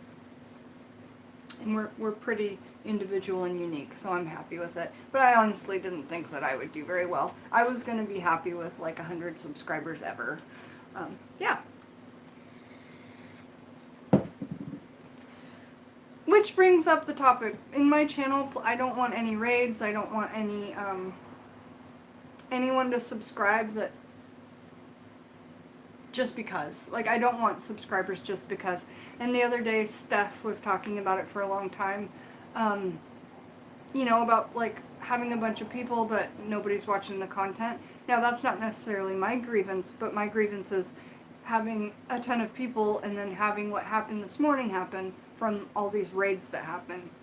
So, please don't share me. We've got enough going on. The Flower Maiden, Goddess of Sovereignty. The goddess at Beltane goes by many names.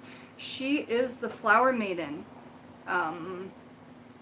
Blodeuwedd, Blodeeuwedd. She is Creedalad, Rhiannon, Guinevere, Maid Marian, and many others. Oh! Maid Marian is Rhiannon, and that's the same people? Oh my goodness. Well, I'm going to have to rewatch Disney's Robin Hood again, because I know for a fact that Disney puts lots of magical truths into that stuff. I don't really want to talk about it. The video before this kind of tells everything. Basically, like, well, fine, I'll just talk about it super quick. There's been under the bridge lurkers that are going into witchcraft channels, and they're coming from an app called, like, it's a fetish app, and it's from, like, Chatterbox or something like that, I don't know. But I was doing the live stream earlier, and I revealed almost my whole entire pinup oracle deck, and the video was almost an hour long, and then all of a sudden I went from having 12 people to having, like, 40 people. I'm like, what? And it was all these comments, like, very, very sexual comments about the cards I was showing, about me, about other people in the room. And so I guess it happened on the Hermit's Cave. It happened to Dangerous Eyes Tarot. So anyway, I have now figured out how to do YouTube videos where I disable all comments. So nothing is going to stop me from doing my videos the next 3 days. Nothing is going to stop me from doing it.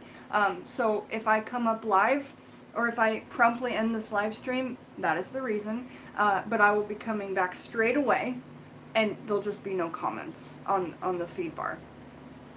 Why don't I upload in video? Because I can only record about 30 minutes at a time on my uploads, and so that's very, very, yeah, gross and sad and all that stuff. But anyway, so basically if I stop this super quick, it's just so I can save the video, but I'll be restarting it back up. Okay. So anyway, it says that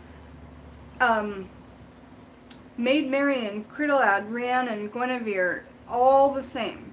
All this Flower Maiden and the Goddess of Sovereignty.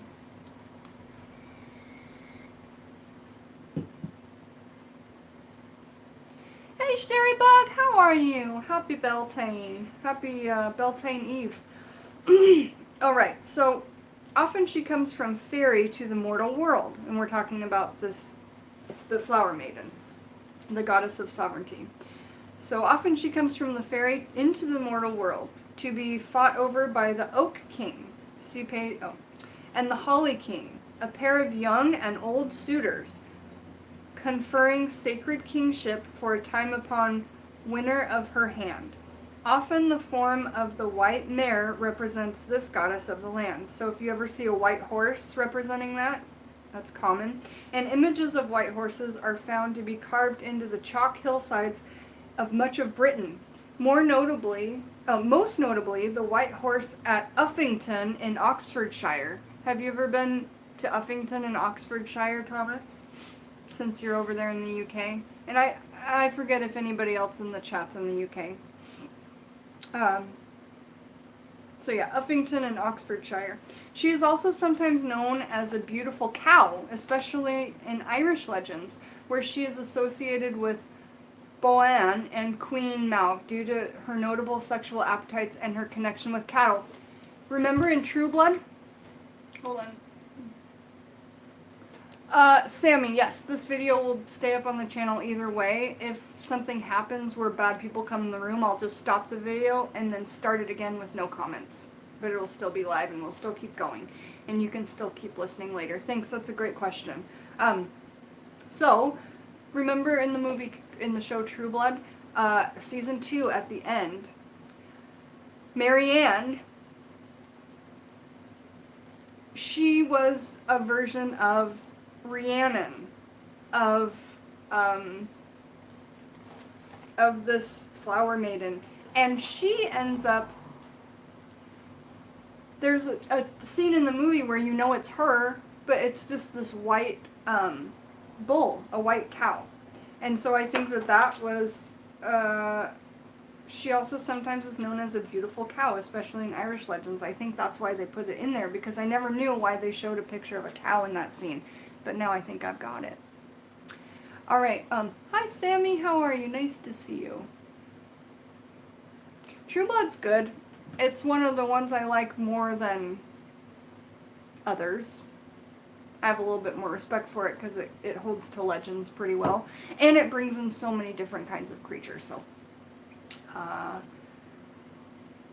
okay, Beltane falling within the astrological sign of Taurus, the bull. And that makes a lot of sense. At this time, she quickens life in all she touches, and births all living things upon her mantle. A goddess of blossom and nectar, she is the primal and sacred source of all fertility. Without her, all becomes barren, and she retreats to the underworld in the winter months. But her return at Beltane restores the fecundity of Earth itself. These goddesses are fought over by the dual kings or forces of the land. By winter and summer, life and death, or have interchangeable lovers, but the goddess, the sovereignty and soul of the land herself, remains constant throughout. Next section is called the May Queen and the Maypole. Oh, let me go up to Morris dancing. Thank you, Rachel, for finding that. Let me find it. Morris dancing. Morris dancing is English folk dancing with poles and bells and such. That's really cool. So after this, we're going to have to maybe find a way to practice some Morris dancing. What did you say? Bells and poles and bells and such. Okay. So, right now I'm reading from The Magical Year by Danu Forrest. And I'm going to change into some shorts really quick.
Won't you be my neighbor?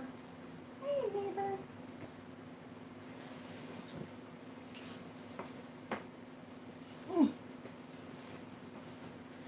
Please won't you be, please won't you be my neighbor?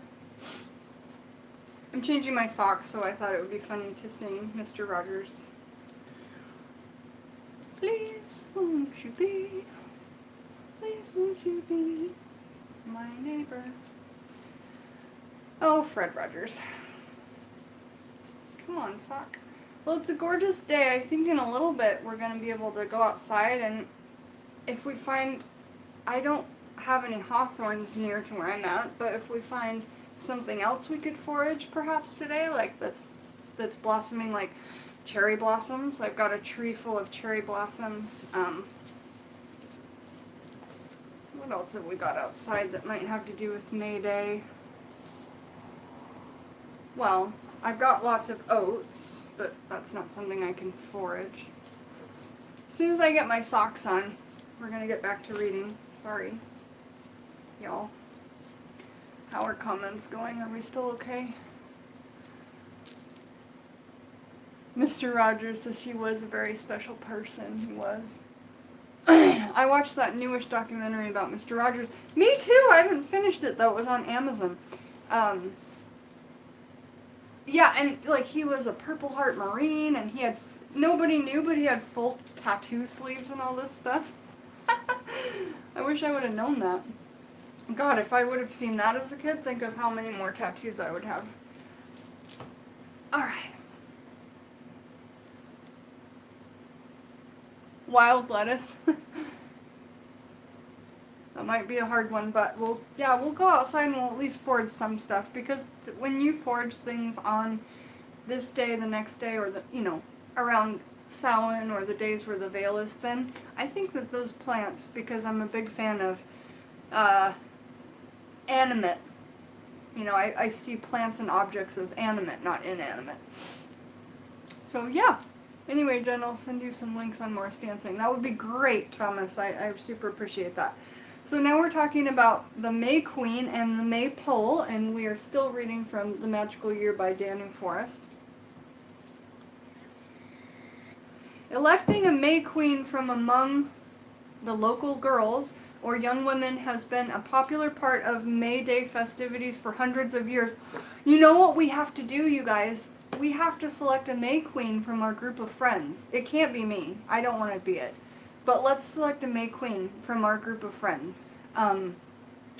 Not right now in this moment, but I think at some point we really should do that. And maybe once a year we change up who gets to be the May Queen. I don't know. Sherrybug says I need to get out and forage the wild violets, grape hyacinth. Oh, grape hyacinth. Well, wild clove bush blossoms. You wish it would stop raining. Oh boy. At least if it's raining, you're going to have dew tomorrow morning. You'll have loads of dew. Yeah, that sounds amazingly fun. Oh, yeah, so don't you think we should make a poll for a May Queen? Well, okay. Hey, Candy, can you take some names for a poll? So who do you guys want to be on the poll for who's going to be our May Queen this year? So let's have Candy be on the poll for sure. So Candy, put your name down. Let's put down Christina, Dangerous Eyes Tarot. Let's put down Tangerine, the Sleepy Oracle. Let's put down... And then when we elect one, basically anybody that has a channel, because once we elect one, then they can come on and say thank you for being elected the May Queen.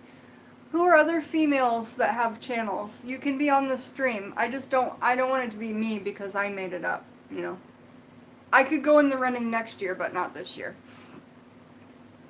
So who else that's here has a channel?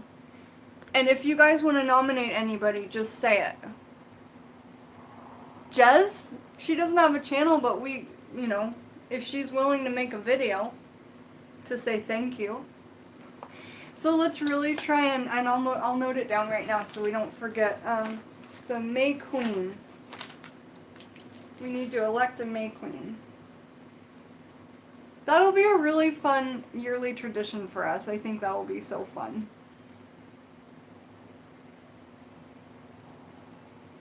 I know, I think that she would too, Sherrybug.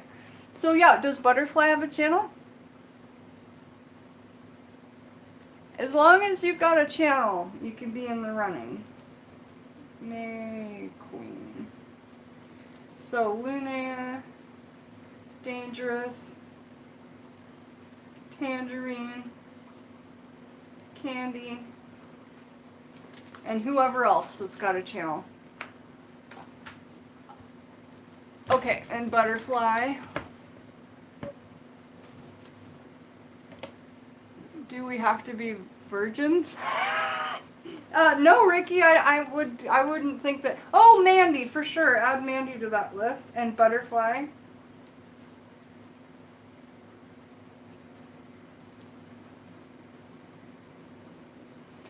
So, you guys, and living out loud. Yep. Okay, so if you're female and you have a channel and you would like to be on the Elect a May Queen, just say so. And we're going to put your name on the list. Alright. Oh, you know who else? Sea Willow Herbs and Tarot. Isn't there someone named Sea Willow? Or am I wrong about that? Sea Willow?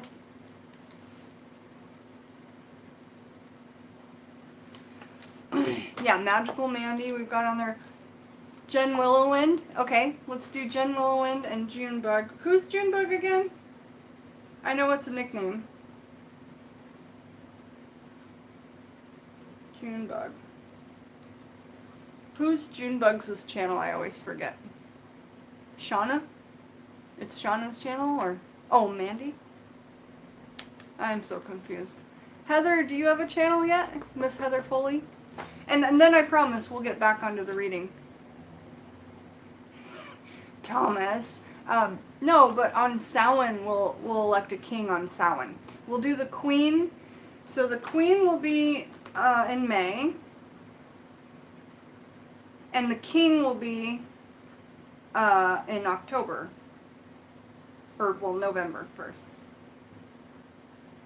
Got it? So King's November 1st and Queen's May 1st. And we'll make this a yearly thing. It'll be so exciting. Whispering Cauldron. Oh, and let's put Heather on there. She's got videos. And Whispering Cauldron. Okay, and anybody else you guys want to add, just let me know. And then we'll have the list at the end of the video.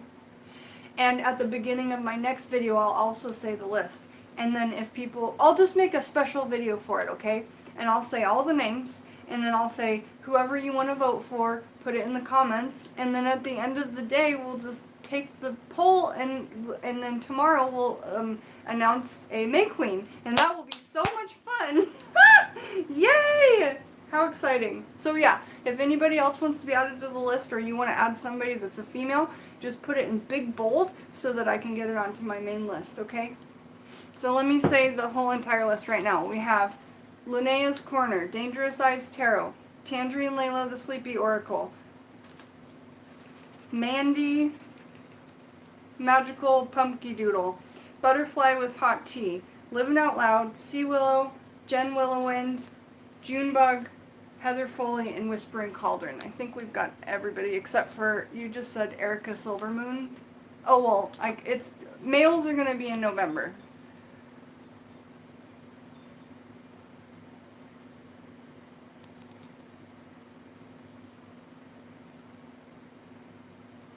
Yeah, Sherry Bug, that'll be fun. This time next year.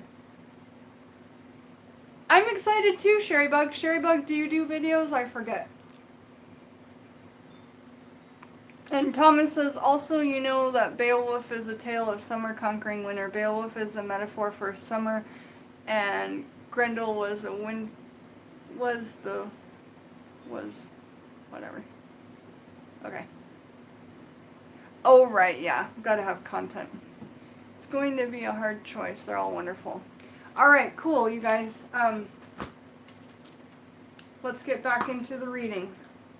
So, May Queen and the Maypole. That's where we got all this going off of.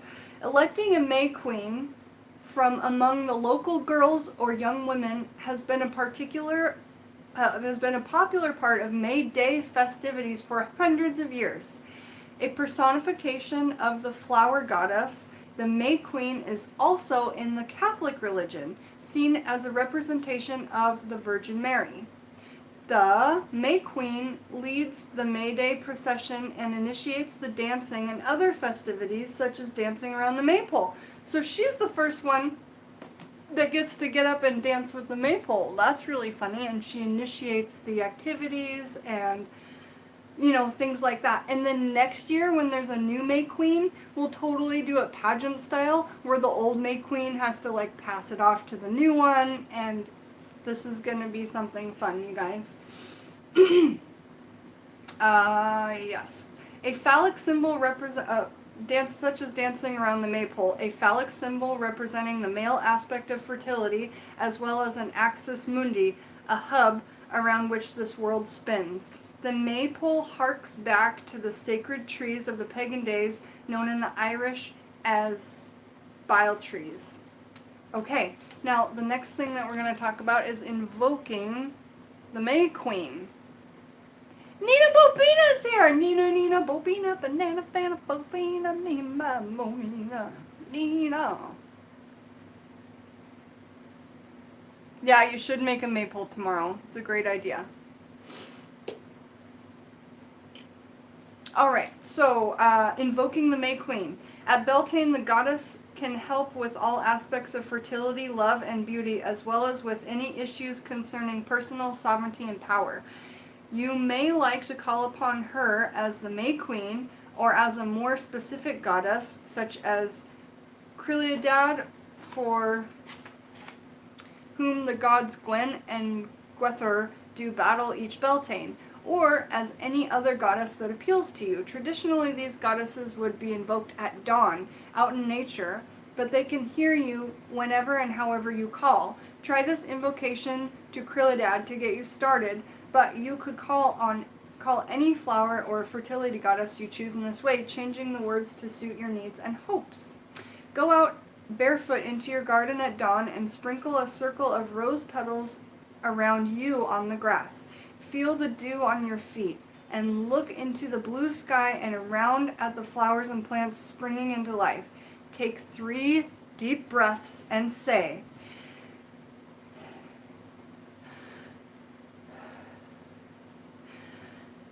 the Queen of the May, great lady of the flowers, Crileadad, I call to you. Bring me your blessings and your beauty. Guide my heart to a safe harbor. Bring me love, great goddess, this Beltane, blessed be. Madam Butterfly, how are you? Madam Butterfly, do you do videos? Alright, so now this section is called... Finish by spending time in meditation on the grass, watching the first minutes of the day unfold. Noticing the beauty of the spring all around and allowing a quiet space to feel the goddess' guidance. So, there is no reason why each of us, young beautiful females, and young just means to me, up, active, and happy. Youth has to do with your presence, not your days of living, in my opinion. So, with that being said, I want to say that every year it would be cool for you to do this to yourself. To do the ritual of invoking the May Queen to yourself. To go outside and put rose petals around you and bringing to light and saying to the universe, I'm going to be the best version of myself that I can this year. Hi, Michelle. So, I think that that will be really awesome. And Rachel says, oh, I need to make a flower crown for whoever becomes the queen. That would be cool. But also make sure to do one for yourself because, like I say, there's no reason why we shouldn't be honoring ourselves as this. So now we're going on to the section called Calling on the Divine Aspects Within. Beltane is the prime time to rediscover your goddess or god within. Again, this is really, really, really about self-love, self-reflection. It's a great time to have some alone time to do this. Woo your inner lover with self-care and nurture, but also discover and encourage your inner hero or your wild side, as well as your innate wisdom. In the Celtic traditions, goddesses associated with Beltane are wild and alluring. Huntresses and flower maidens. The wizard Gwendolyn magically brought Blodeuwedd into incarnation as a bride for his nephew. Yet she spurned her husband's love in favor of her lover Groen, for which she was turned into an owl. This shows the dual nature of the Beltane goddess. Although beautiful, they are also spirits of the world, of nature untamed. They are the sovereignty of the land herself, over which numerous male gods or protagonists do battle in a ritualized cycle mirroring the seasons themselves. Gods connected to the traditions of Beltane include the sun god Bel, as well as wilder figures such as the Green Man, or the Jack in the Green, a semi-divine hero such as Robin Hood. Another male protagonist it just makes so much sense why Disney did Robin Hood. I'm going to rewatch that movie knowing everything that I know about Robin Hood and Maid Marian now. Oh my gosh, you know? Oh my gosh. As a kid, I used to watch that movie on repeat.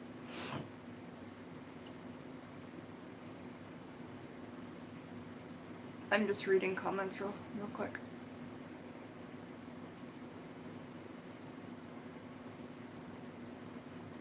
Okay.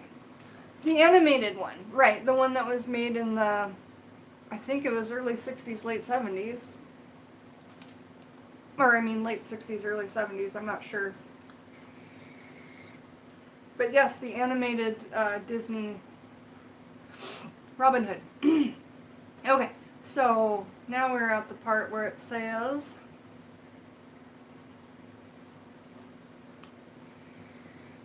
at Beltane, the sun god, or the god of the green world, of the green wood, is rising in power, fertility, and energy, and so can you, if you align yourself with this divine aspect within. Remember the importance of deep roots and of drawing in strength from the earth, as well as of reaching high and absorbing the sun's light and bright influence. Take the time to ask yourself what makes you feel really alive. What makes you feel really alive? What gives you a sense of physical well-being and spiritual vitality? What in your life makes you feel oh so proud? What gives you a sense of adventure? Again, a lot of self-reflection. Thomas says there's a couple of songs called Jack in the Green, a folk song. And a Jethro Tull song? You send me that Jethro Tull song after we're done here on my Skype, honey. I want to hear that a lot.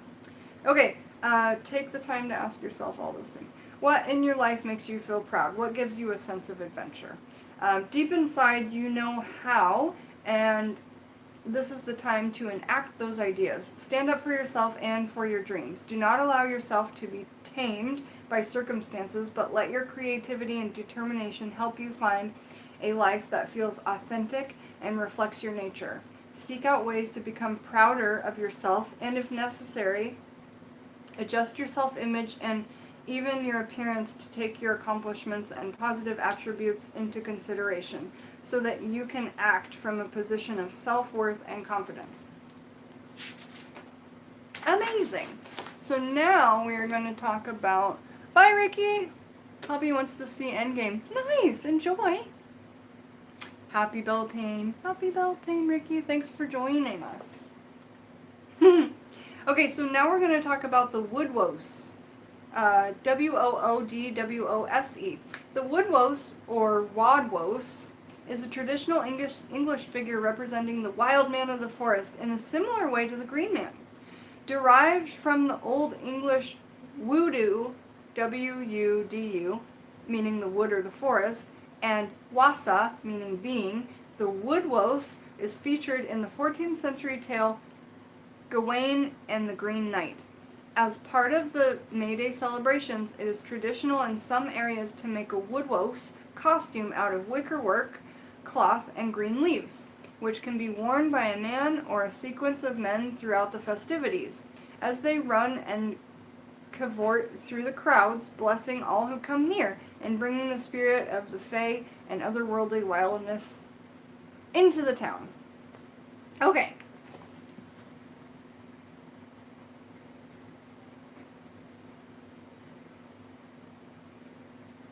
Okay, we're doing good. All right.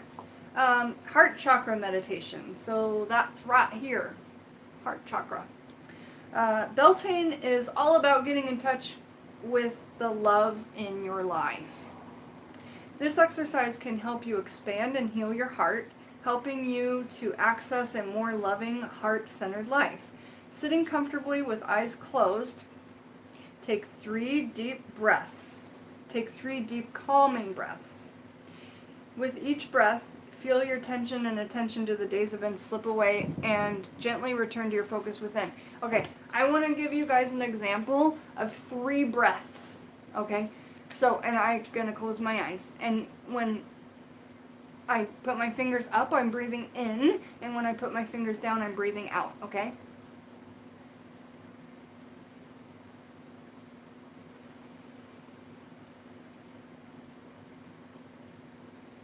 And I'm holding.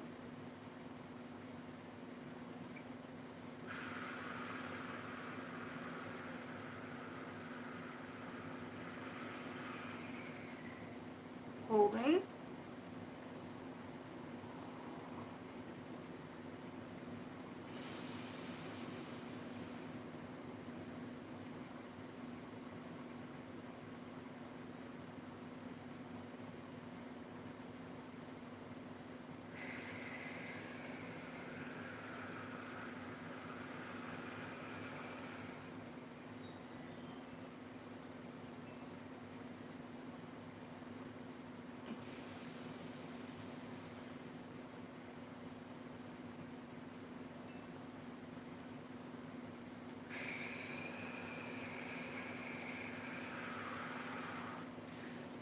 I forgot about the holding part, but I am able to not take very deep breaths in, but long breaths out and then hold very well. So it's amazing how 3 breaths that take a total of like a minute and a half can be oh so cleansing and oh so clearing of your mind. And I just wanted to say that because it's really important to be taking a long time doing our breathing, not going.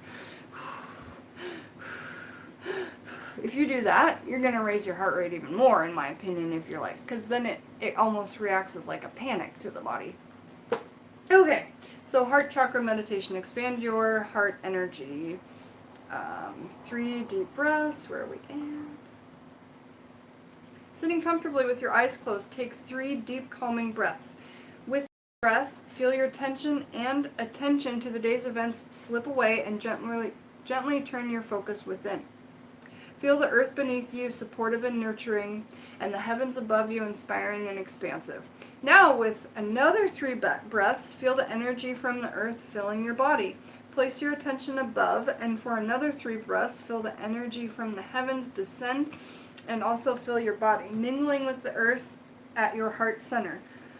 See this as a gently turning sphere of golden light, gently feeling your chest and then glowing bright and warm. Here is this sacred private space. How do you feel? Physically as well as emotionally. What does your heart say to you? Just allow this private heart space to fill your awareness for a while. See in your mind's eye the glowing sphere shape itself into a beautiful flower, filling you with more love and more awareness of this love with every gentle opening petal. You can change this imagery into green oak leaves if you prefer. Feel into this, sitting with you, with the beauty of your heart for a while before opening your eyes and gently taking your awareness back into the everyday world. So, this is a really good example of a meditation that not everybody would think, oh, I didn't know that was meditation. There's all kinds of meditations. There's guided meditations. There's mindfulness meditations. There's one object focusing. You look at one object in the room until everything around it goes fuzzy. You know, there's so many things types of meditations that you can do. And I also think it's funny that the words medication and meditation are only 1 letter different. Because meditation is nature's medication, in my opinion. here in the sacred private space, how do we do that? Okay, the next section is called the magical May tree, okay?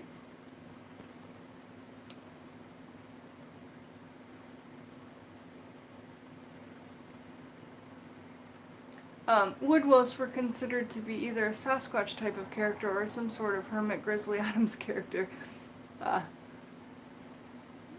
But from about 1,000 years ago. That's awesome! Thank you, Thomas. Okay, the magical May tree. Beltane was traditionally held at the first full moon after the flowering of the hawthorn. So that's really good information. Beltane wasn't always just on May 1st. It used to be celebrated on the first full moon after the flowering hawthorn. Now let me tell you this. I like to do things as old worldly as possible sometimes, and from now on, I'm going to be, like, for instance, when we get to Texas and I get a hawthorn and I see when it flowers, okay? I'm also going to be doing a very old world Beltane celebration on that day each year. So that'll be something really fun to add to my personal ways of celebrating. So, and again, the hawthorn is also known as the May tree. The hawthorn is sacred to the goddess as maiden, mother, and crone. The blossom in her maiden aspect, the berries, the mother, and she is protected by the thorns of the crone, ensuring only those worthy of her love may enter beneath her sacred boughs to achieve fruitfulness. Hawthorns are fairy trees, and tradition holds that only fae friends may safely cut its wood, and only ever with permission.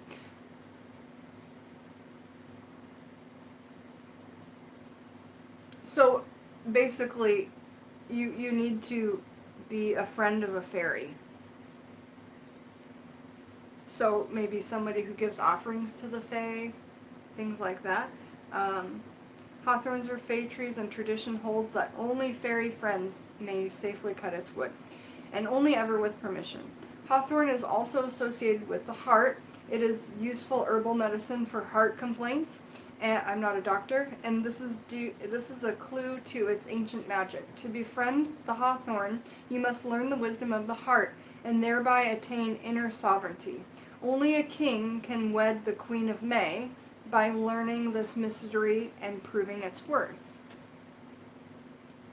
Bye, butterfly. See you soon.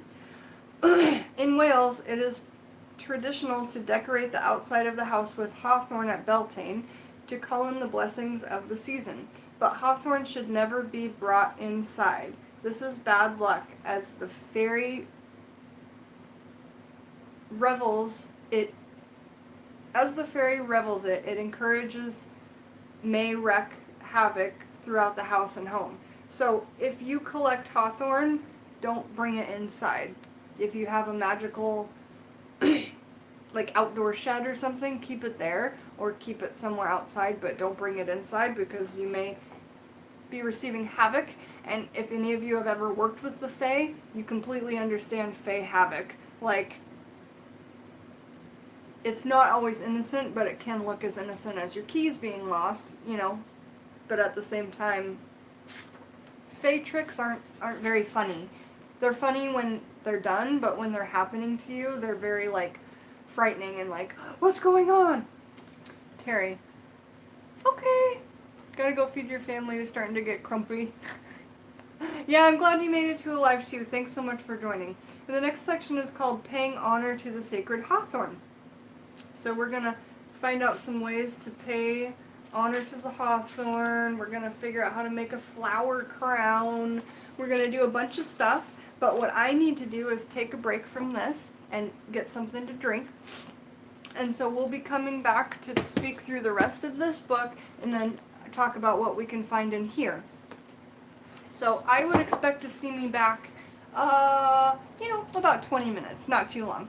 So we are so blessed that nothing bad happened when we were here. I'm very happy.